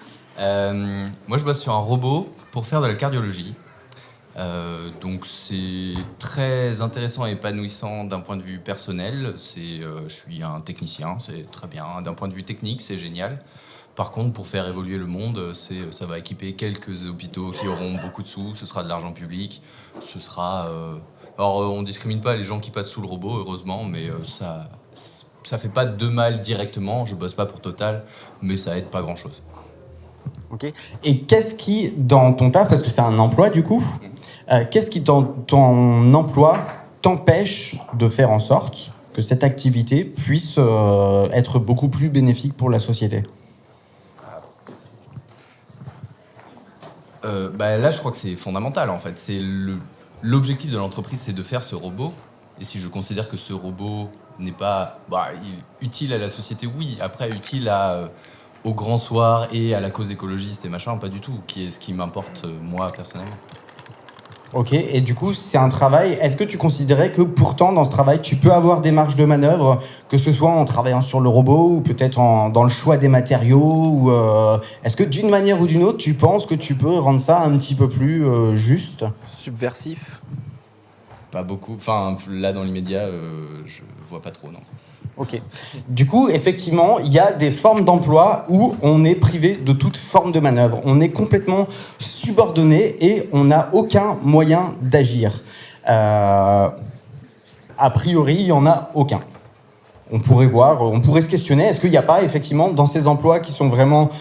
dans lesquels on ne trouve pas beaucoup de solutions individuelles, est-ce qu'il n'y a pas des formes dans lesquelles on pourrait s'investir et qui nous permettraient d'essayer de trouver plus de marge de manœuvre ou d'en gagner? C'est des questions qu'on pourrait se poser. Et par ici, est-ce qu'il y a des gens qui veulent un peu nous raconter comment ça se passe pour eux? Moi, je suis dans la logistique, donc en fait, j'organise la préparation de colis, de plantes et de graines pour livrer dans toute la France. Voilà. Ok, et tu t'es mis plutôt là parce que tu estimes que ça n'a pas un très grand potentiel de transformation sociale? Les plantes, les graines, tout ça, ça va dans le bon sens, mais après, c'est suremballé, c'est envoyé à l'autre bout de la France, c'est pas du tout du local, quoi. Et puis, tout l'argent va à 2-3 actionnaires qui roulent déjà en Q7. Voilà. Et qui nous donnent une petite prime Covid, mais voilà, ils auraient pu faire mieux. Ok, et est-ce que tu penses que dans cette boîte, il y aurait des marges de manœuvre pour que ce soit peut-être moins emballé, que l'argent soit mieux redistribué? On s'occupe de ce qui est un peu, comment dire, on fait Too Good To Go. Too Good To Go, c'est un peu une application qui gère les déchets. En fait, au lieu de jeter, on donne aux gens. Donc, ouais. Mais sinon, après, non, je pense que c'est un business model fait pour le fric. Donc, 90% de nos plantes, elles viennent de Hollande, dans des gros camions. Et après, elles repartent en camion pour être livrées aux 4 coins de la France. Ok. Donc, il y a trop de transport et voilà. Et du coup, les gens qui se sont situés plutôt dans ce coin-là et qui sont en emploi et des emplois où il n'y a pas trop de marge de manœuvre, est-ce que vous estimez que vous avez plutôt un niveau de vie confortable? Oui. Ouais. Bof. Ok, ça dépend des cas. Bof. Ok. Ça dépend des cas. Ok, ça marche. Et alors, si je vais complètement de l'autre côté, par ici, les gens qui transforment radicalement la société, est-ce que vous voulez bien nous raconter un peu comment ça se passe et comment est-ce que vous estimez transformer radicalement la société? Moi, je suis éducateur spécialisé et du coup, je gagne pas beaucoup de sous pour faire un métier que je considère essentiel parce que sans la cohésion sociale, il y a juste plus de misère sociale. Et du coup, voilà, je considère être au premier plan de la lutte pour changer les choses. avec un salaire pas confortable, mais ça faisait partie du challenge, donc ça me va. Tu te plains toujours de ton salaire, mais tu gagnes toujours plus que moi. 50 balles de plus. 50 balles de plus. Moi, je suis employé dans une association qui m'exploite avec un SMIC. Comment ? Avec le sourire, par contre, et du coup une bonne ambiance, mais du coup je participe aussi à ce projet associatif qui participe aussi à mon auto-exploitation. Et par contre, je pense qu'on a un fort pouvoir de transformation sociale dans ce qu'on peut faire et dans ce que je peux faire aussi dans mon boulot. Et du coup, ce fort pouvoir de transformation sociale, d'où est-ce que vous le tirez ? Comment est-ce que vous l'exercez concrètement ? En faisant l'inverse de ce que la société fait, en fait, en respectant les gens dans leur individualité, en les encourageant à s'exprimer, à trouver qui ils sont, ce qui leur plaît, ce qui les épanouit, en faisant exactement l'inverse du capitalisme, quoi. Voilà, en leur donnant confiance. Le but, c'est de donner confiance aux gens et de dire que c'est possible, vous pouvez vous en sortir par vous-même, ensemble, et de faire en sorte que collectivement, on se serre les coudes pour qu'on soit plus épanoui et qu'on arrive à être moins influencé par tout ce qui nous touche aujourd'hui. Voilà, quoi. Et la société de consommation, en leur disant que c'est pas grave s'ils peuvent pas s'acheter le dernier écran 4K incurvé de ouf qui recouvre tout leur mur, mais que s'ils ont un salaire moral à la fin de leur journée, ça vaut le coup, et que du coup c'est pas la peine d'aller faire un métier à haute valeur ajoutée qui ne change rien au système, mais que ça vaut le coup de faire un métier à faible valeur ajoutée qui rend heureux tous les jours. Mais du coup, c'est quoi le coût pour vous concrètement en termes de choix de vie? Est-ce que vous avez dû faire des sacrifices? Comment ça se passe? Est-ce que c'est satisfaisant d'un point de vue, on va dire, épanouissement individuel? Moi, j'ai choisi de troquer un salaire financier contre un salaire moral. Donc, c'est épanouissant pour moi. Moi, je passe beaucoup plus de temps de travail que ce qui est dans mon contrat, mais en même temps, c'est aussi un choix et c'est une manière d'être épanoui dans ma vie et d'être plus dans le travail que dans l'emploi. Alors, est-ce qu'il y a des gens qui ne sont plus là, peut-être plus vers le milieu, qui ne sont pas forcément dans l'emploi? Et est-ce qu'il y a des gens qui correspondent à d'autres profils et qui auraient envie de raconter un peu comment ça se passe pour eux? Ouais. Moi aussi, je suis dans le médico-social, donc en soi, je pense qu'avec Xavier, on se retrouve pas mal sur des trucs. Mais moi, je me considère pas du tout comme étant potentiel de changement, parce que si je continue à travailler, en tout cas dans les structures qui m'exploitent actuellement, je pourrais rien faire en fait. Je pense que mon métier, en effet, est profondément anticapitaliste et a un sens. Mais la façon dont il est exercé aujourd'hui et l'exploitation que je m'impose et qu'on m'impose n'a pas de sens de même, en soi, et va mener à rien. En fait, je me rends compte que je ne fais que de reproduire des schémas de domination, notamment par rapport aux personnes handicapées. Et en soi, tant que je ne réfléchis pas ça, il n'y aura pas de changement intrinsèque dans la société. Ok, merci. C'est intéressant parce qu'on peut voir qu'en fonction de l'emploi qu'on occupe, il y a déjà des critères qui nous permettent de voir si jamais on va pouvoir y trouver du sens ou pas, et si on va pouvoir y trouver un potentiel de transformation sociale ou pas, notamment ce qu'on appelle, nous, les marges de manœuvre. Les marges de manœuvre qui, en fonction de la boîte dans laquelle on est et de l'emploi qu'on occupe, sont plus ou moins restreintes, voire complètement nous contraignent et on ne peut rien faire, on n'a aucune liberté. Ou alors des tafs où on a la liberté de renverser toutes les normes de la société. Et je pense qu'on est tous d'accord pour dire que ces tafs-là sont plutôt rares et ne courent pas les rues. Est-ce qu'il y a d'autres personnes ? En fait, moi, je suis artiste et j'ai hésité entre me mettre là ou me mettre là-bas parce que à la base, c'est quand même un truc que j'ai trouvé pendant des années hyper égoïste. Genre, je fais ce que je veux et allez vous faire foutre. Et en fait, avec le temps et en constatant le retour des gens, je me rends compte qu'en allant au bout de mon truc, ça touche plein de monde. Et que finalement, ça a fait des échanges avec les gens et c'est hyper gratifiant. Et effectivement, là, j'ai toute la marge de manœuvre que je veux, quoi. Donc, et pareil, après, il y a toujours plus. Je me suis mis là parce que, je me dis, j'ai encore un peu de potentiel pour aller plus loin. Parce que là, au niveau de ce que je fais dans mon art aussi, je me dis, comment faire des trucs un peu plus politiques. Voilà, et là, il y a une putain de marge, je pense. Voilà. Carrément. Merci. Et alors, est-ce qu'il y a des... Oui Oui, moi c'est à peu près pareil. Je savais pas si j'allais me mettre là-bas ou ici. Moi je suis thérapeute. Alors, je change pas radicalement la société. Et les gens qui viennent me voir souhaitent changer. Mais généralement, ils souhaitent changer avec des critères qui sont les critères de la société. Par exemple, j'accompagne 80% de ma patientèle, c'est des personnes qui sont en obésité. Mais je dois répondre à leur objectif. Et leur demande de s'alléger correspond à des critères de beauté, qui sont des critères de la société. Donc, je ne savais pas, parce que non, je ne change pas radicalement la société, donc je me mets là. D'un autre côté, j'accompagne quand même des gens, donc c'est pas évident comme question. Ouais, et c'est d'autant pas évident, et c'est vachement intéressant ce que vous dites, je fais en lien avec les travailleurs sociaux et le médico-social, qu'on revient sur notre question fondamentale, c'est pas le métier. Je pense que le métier, qui soit du care, du suivi, de la santé, de l'amour des autres, de l'accompagnement, du lien social, vous mettez tous les mots positifs que vous voulez, c'est super.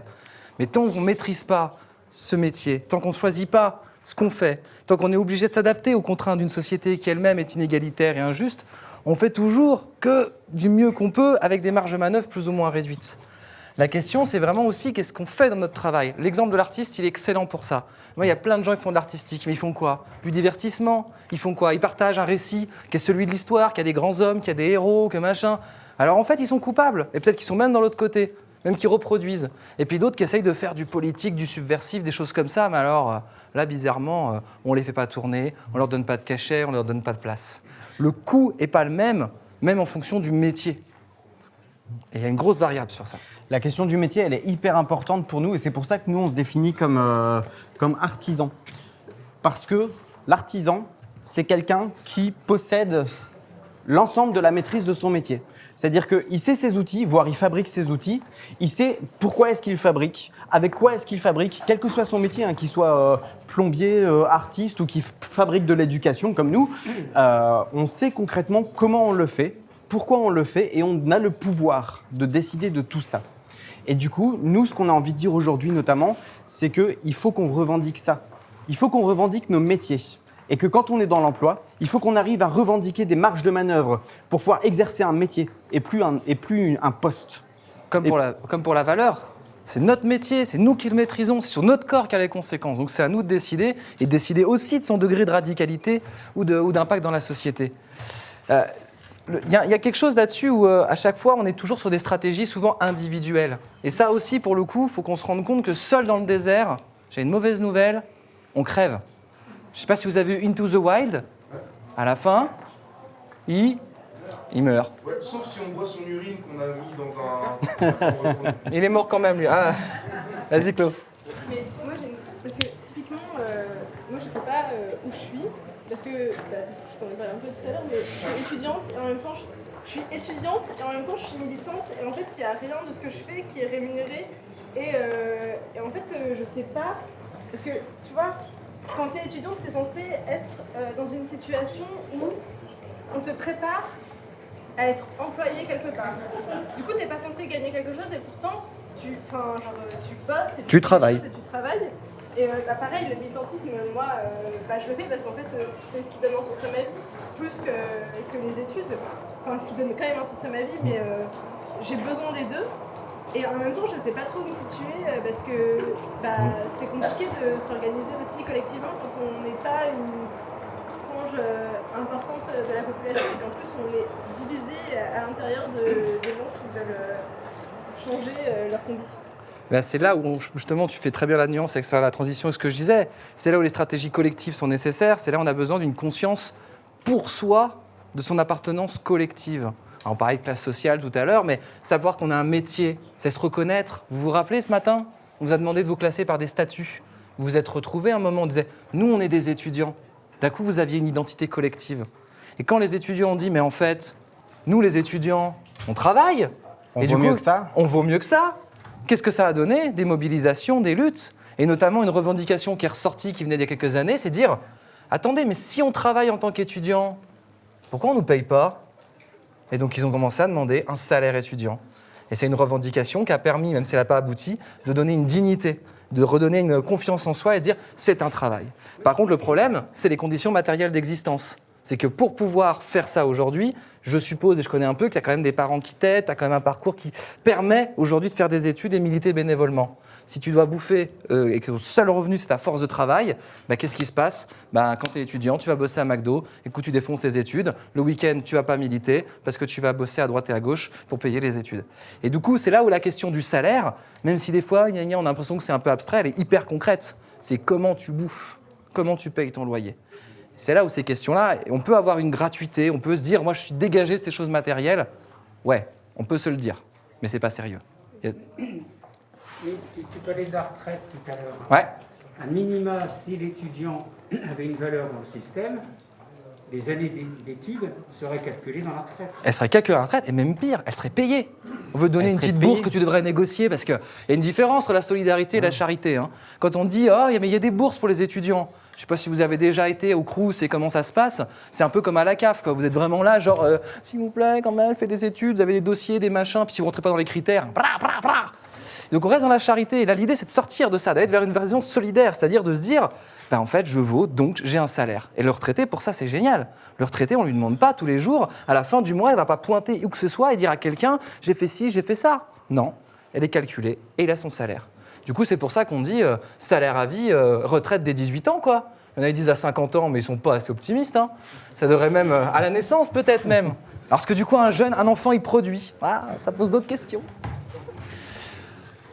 On propose de vous rasseoir? Ouais, rassez-vous. L'idée juste, c'était de comprendre qu'il va falloir qu'on soit beaucoup plus attiré pour aller le plus possible de ce côté-là, si jamais on veut aller vers plus de transformation sociale. La question, c'est comment on fait?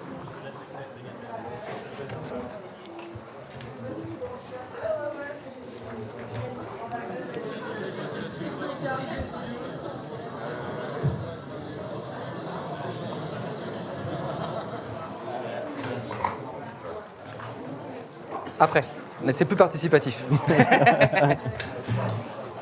bien, ça change de la hiérarchie et de la subordination. Bah non, parce qu'on n'est pas payé, que je t'exploite pas, ma biche. Donc on va peut-être nuancer les choses. Tu es libre de partir.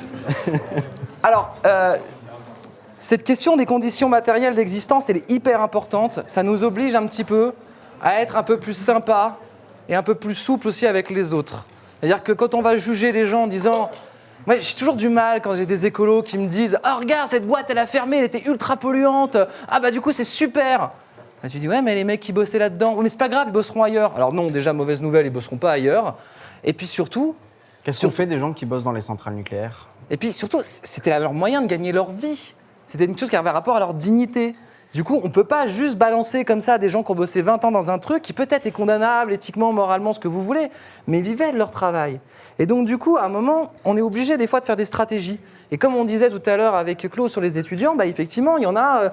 moi, j'ai pas eu à bosser à McDo à un moment. J'ai eu parce qu'il y a mon père qui est décédé et que j'ai eu un petit peu de thunes. Donc, du coup, ça m'a permis de faire mes études de sociaux. Sinon, je ne serais pas là devant vous.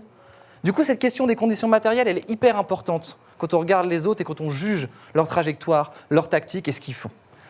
On a juste une apport stratégique. Alors, je ne sais jamais de qui il est. On m'a cité Jaurès, Bakounine, ce que vous voulez. On gardera le triangle, ça sera très bien. L'idée, c'est de ne pas hiérarchiser les tentatives. Parce qu'en fait, il y a 3 types d'actions possibles. C'est être dedans, parce qu'on vient de dire on a besoin de bouffer, parce qu'on n'a pas le choix, parce qu'on n'a pas fait les études, parce qu'on n'a pas eu les moyens de les faire, parce qu'on n'a pas les parents derrière. Donc, on rentre dans l'emploi capitaliste, anti-écologique, tout ce que vous voulez. Mais dedans, c'est le chantage à l'emploi, hein. Soit la liberté, soit les conditions matérielles. Du coup, les gens qui sont dedans, en fait, ils peuvent faire des choses dedans. On a parlé de marge de manœuvre, on a parlé de résister, de débrayer. Bon, on n'est pas allé jusqu'au sabotage et tout ça, mais on vous y incite. En tout cas, dedans, on peut faire des choses. Attaquer les choses matérielles, c'est pas violent. Dedans, on peut faire des choses et on n'a pas toujours le choix d'y être. Et donc, c'est pas mal de savoir, de respecter les gens qui sont dedans et qui essayent, avec toutes les contradictions du monde. Et pensez bien que si vous avez des choses à leur reprocher, combien eux-mêmes ils doivent vivre de souffrir de ces contradictions. Il y a des gens qui sont dans le contre. On va prendre au hasard à NVCOP 21. On pourrait prendre plusieurs organisations politiques, Attaque, d'autres, qui sont là nécessaires pour construire un contre-discours, pour dire « Regardez, ça pollue, regardez, ça tue des animaux, regardez, ça tue des gens ». Il y a besoin de ça, parce que les gens qui sont dedans, ils ont besoin de savoir que leur souffrance, elle n'est pas normale, qu'elle n'est pas légitime, et qu'ils ne sont pas les seuls à douter de ce qu'ils font. Et puis, il y en a un troisième, c'est ceux qui font autrement, ceux qui sont dans le dehors.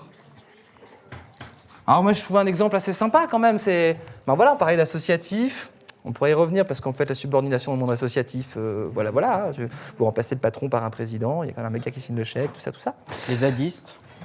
Mais les zadistes, même ce que vous essayez de faire avec les parasites, l'idée de revenir dans un territoire, de recréer de l'activité, de revivre autrement, de redonner du sens, finalement, c'est aussi dans un autre monde qui développe l'imaginaire. Du coup, il faut se poser la question, en fait, c'est pas ceux qui sont contre, « Ouais, nous on a raison, tous des bouffons !» Ou alors, c'est bien gentil les idéaux, mais moi, faut que je croûte, alors vos gueules, les mouettes. Ni les autres qui disent, mais moi je suis détaché de tout ça, vous savez, moi je vis dans la transition écologique, dans une yourte épanouie, je fais du feng shui. Très bien, faites-le, et faites-le. Mais faisons-le ensemble. Et essayons de trouver des stratégies, faire les ponts, sans hiérarchiser ce qu'on fait les uns les autres, mais en se le racontant, en voyant comment on peut s'accrocher, comment on peut soutenir et se nourrir. Parce que si on ne décolonise pas l'imaginaire, si on ne crée pas de la résistance, et si on n'infiltre pas les institutions et les entreprises, il n'y a rien qui changera. Alors nous, dans notre taf, on est quotidiennement amené à faire ce qu'on appelle la stratégie ninja. Et alors c'est rigolo parce qu'on a déjà rencontré d'autres gens qui font la stratégie ninja. Non, genre un mec, une rencontre épique. Ah oui. Jawal, il s'appelait. Ah ouais, il était bon. Je balance, de toute façon, il n'est pas là. On va dans une réunion d'un truc pour ouvrir un tiers-lieu. Alors ça, c'est le truc qui va défoncer l'associatif, qui va défoncer tout ce qui reste de l'éducation populaire, etc. Aujourd'hui, ils veulent financer des tiers-lieux. C'est comme ça qu'ils pensent qu'ils vont relancer l'emploi. Ils vont construire des lieux avec soit des machines, des ordinateurs... Des coworking. Des coworking, ouais, c'est ça. Dans lesquels les gens vont pouvoir aller travailler prétendument de manière libérée. Et nous, en fait, on veut pirater ces thunes-là pour ouvrir un lieu dédié à l'éducation populaire politique.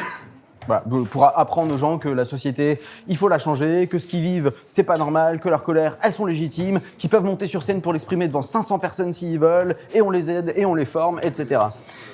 Et du coup, dans cette réunion-là, il y a le type qui est là, qui pilote un peu le dispositif tiers-lieu, donc il faut plutôt se tenir bien, etc., pour espérer avoir les thunes. Et le type dit... il a des petites lunettes comme ça, il dit « Bonjour, je m'appelle Jawal, je suis opérateur local culturel. » Et après, il moufte pas, il se présente comme ça. Et on discute avec lui à la sortie, il disait « Mais de toute façon, les politiques, on les a enculés, on les a tous enterrés, on est arrivé, on avait construit une maquette Comac avec tous les gars du quartier populaire, etc. » Et en fait, ils avaient piraté, ils avaient réussi à leur faire cracher genre 500 000 balles pour construire dans leur quartier populaire un immense lieu, mais genre mieux que celui qu'on rêve. Un truc avec des conteneurs, machin, alors ils leur ont fait dire que ça pouvait se déplacer. Enfin franchement, les gars, ils sont l'éclatés, quoi. Ils ont chopé 2 potes architectes, ils leur ont fait une maquette 3D, ils sont arrivés, ils ont dit « Donnez-nous le pognon, nous on sait faire ». Les gens qui sont dans le système, alors il y a ceux qui sont en haut et qui le pensent et qui sont les intellectuels du capitalisme. Hein. Eux, il ne faut pas s'y friter parce qu'ils nous sentent venir. Par contre, il y a tous les intermédiaires. Même les gens, même des fonctionnaires, etc., les agents, les intermédiaires, les cadres, techniciens, ils sont tous complètement paumés.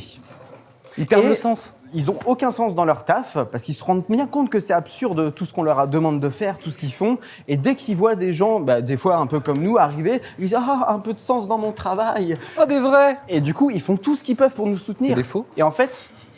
On peut dire que le monde de travail, de l'emploi, c'est de la merde, etc. Mais en fait, dedans, il y a plein de gens qui sont juste complètement paumés et qui sont prêts à nous aider, en fait.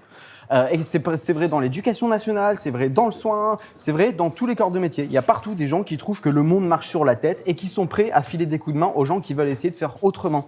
et qui ont des petites marges de manœuvre qu'ils peuvent mettre à disposition. Et ils n'ont pas peur de la radicalité. On est arrivé voir des gens leur disant, nous, on veut changer les choses. Nous, on va faire ça, on va faire ça, on va faire ça, mais ça s'appuie sur tel truc. On sait pourquoi, on a expérimenté ça. Et en fait, ils n'ont pas peur de la radicalité. Si on leur explique ce qu'on fait et nos stratégies, comment on veut les construire. Eux, parce qu'au-dessus, je peux vous dire que si vous donnez le même discours, ils verrouillent tout. Mais par contre, il y a des gens dedans, en fait, qui sont dans cet état de souffrance, ils sont dedans. Et ils ont besoin que nous, on aille faire du contre et qu'on ouvre des espaces d'imaginaire. Parce que souvent, ce qu'on se rend compte, je ne sais pas si vous avez déjà fait des appels à projets, des demandes de sub, des trucs comme ça, mais souvent, on s'autocensure nous-mêmes. En fait, souvent, j'aime bien cette phrase, les flics, ils sont presque aussi souvent dans nos rues que dans nos têtes. Et alors par contre, il y a le choix du dehors de l'emploi, comme nous on a fait. Et en fait, on se rend compte que déjà, en étant dehors, on ne peut pas vivre sans les gens qui sont dedans. On est interconnectés et interdépendants. Alors, à moins d'avoir réussi à développer une société de cet emparé du Nil, etc. Même sur la ZAD, ils étaient dépendants de tout leur environnement et des gens qui bossaient et qui étaient dans l'emploi et qui les soutenaient. Dans toutes les grandes luttes où ils prétendaient s'autonomiser le plus possible du système, on a appris, quand on a étudié l'histoire de ces luttes, que partout, dans des grandes villes et des petites villes en France, il y avait des collectifs, des comités de soutien. Comité de soutien à Notre-Dame-des-Landes, comité de soutien à tel ZAD, à tel autre ZAD, à telle lutte, etc. Il y a des comités de soutien parce qu'il y a des gens qui, une fois qu'ils claquent la porte de leur taf, ils voient du sens à aller soutenir ces initiatives-là. Et on ne peut pas se cracher les uns sur les autres, il faut qu'on s'allie. Et aussi, une fois qu'on est hors de l'emploi, parce qu'on n'a plus envie d'y retourner, parce que ça nous a trop cassé, parce que dans notre champ professionnel, il est tellement pourri qu'il y a du sens nulle part et qu'on ne voit pas l'intérêt, en fait, on est un peu voué à du système D. On est un peu voué à du bricolage, on est un peu voué à la précarité, il faut se le dire. On est un peu voué à bouffer des pâtes. On vivra jamais forcément correctement de notre métier et il faut l'assumer parce qu'on est dans la marge. On n'est pas dans l'emploi, on est dans la marge de l'emploi. Ça, il faut se le dire. Par contre, il y a des moyens de se protéger contre ça. Et du coup, nous, ce qu'on invite à faire, et c'est ce qu'on fait un peu ici déjà, c'est de construire des communautés. Des communautés qui sont à la fois affectives et qui sont à la fois matérielles, parce qu'il faut qu'on soit solidaires les uns des autres, il faut qu'on prenne soin les uns des autres. Eux, ils ont l'argent, nous, on a les gens. Et il faut qu'on soit solidaires et soudés entre nous et qu'on se serre les coudes. On a reparlé tout à l'heure dans l'écoféminisme et dans d'autres ateliers de la notion de care. Moi, quand j'ai découvert cette notion, j'ai découvert par les copines féministes, et je me suis dit, mais en fait, pourquoi on ne le connaît pas, ce mot? Pourquoi on ne le pratique pas?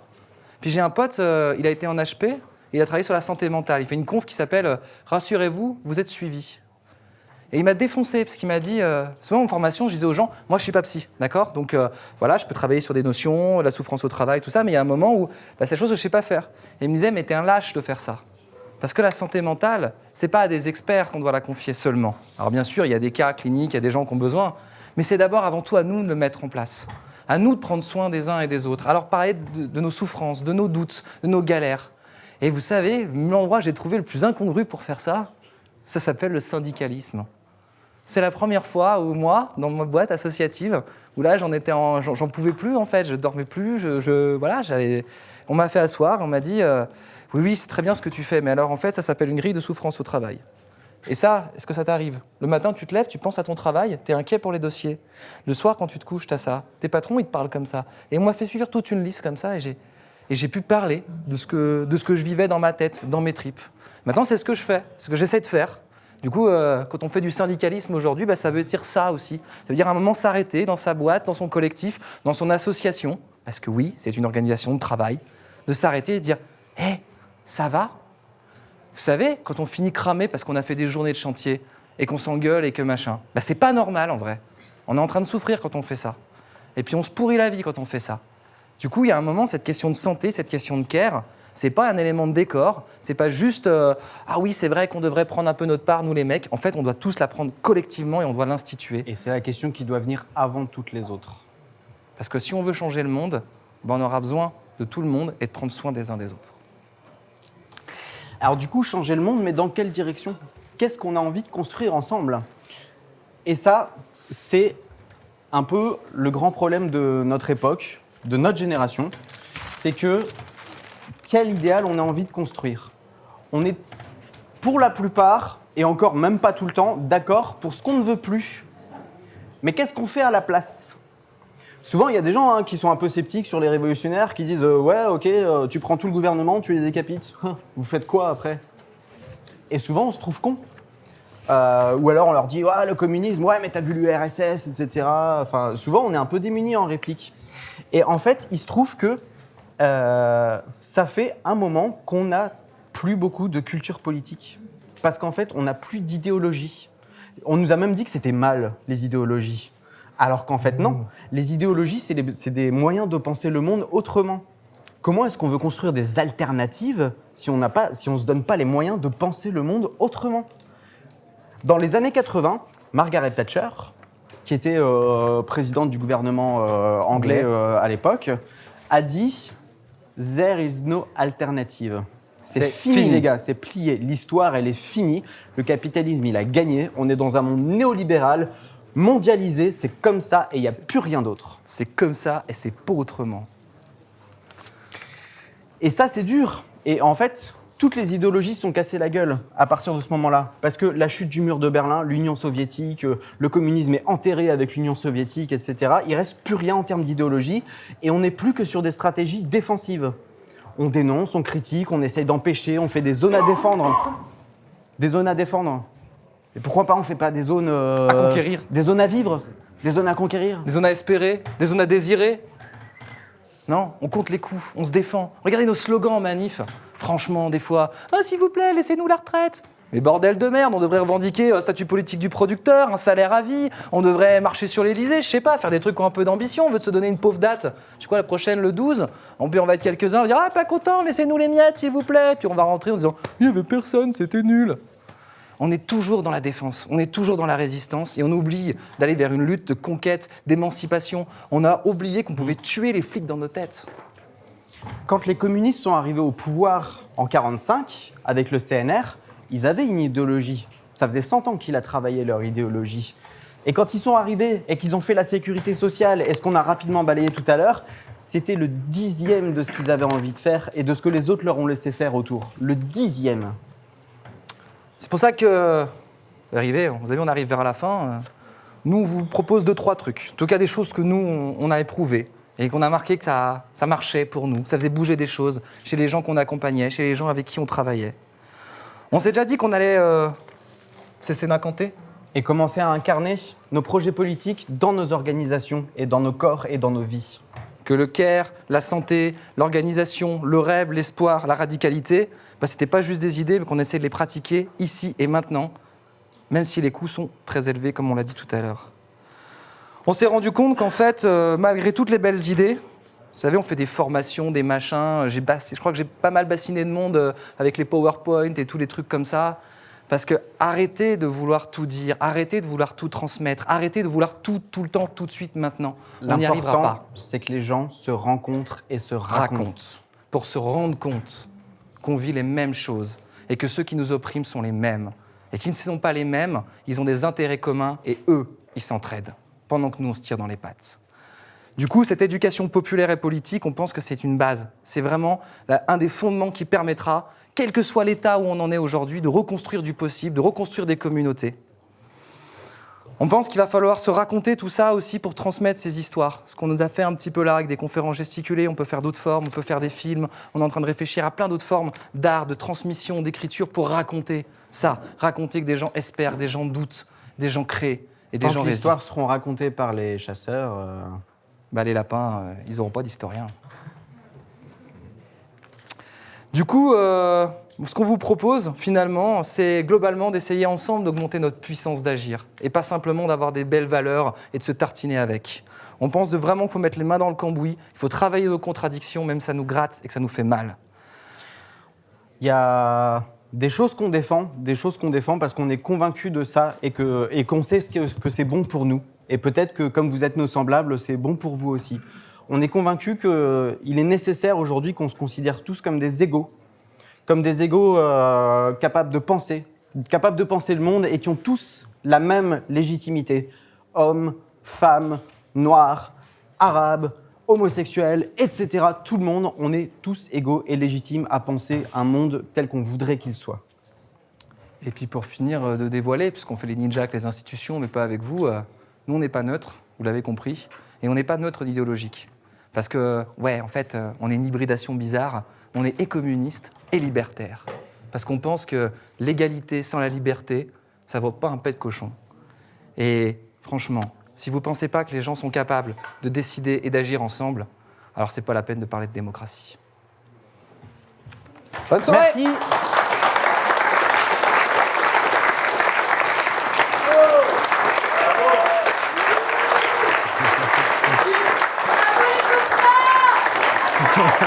Qu'est-ce que tu as dit? C'est vrai. Merci sur la table. C'est vrai. Merci. Merci beaucoup. Merci. Alors, comme on a passé la soirée à vous parler de travail, nous, le travail, on n'aime pas quand il est gratuit. Et du coup, on va mobiliser le chapeau de Gaël qui veut bien nous le prêter pour mettre ce que vous voulez. Voilà. Il est sur le comptoir et si jamais vous voulez contribuer à qu'on puisse continuer à faire ce qu'on fait, vous mettez ce que vous voulez. C'est à prix libre conscient évidemment. Et vous pouvez définir la valeur de la conférence.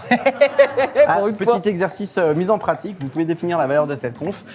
On est disponible pour discuter dans 10 minutes, histoire qu'on boive un coup, passe aux chiottes et fume une clope, et après on est là. Merci à vous.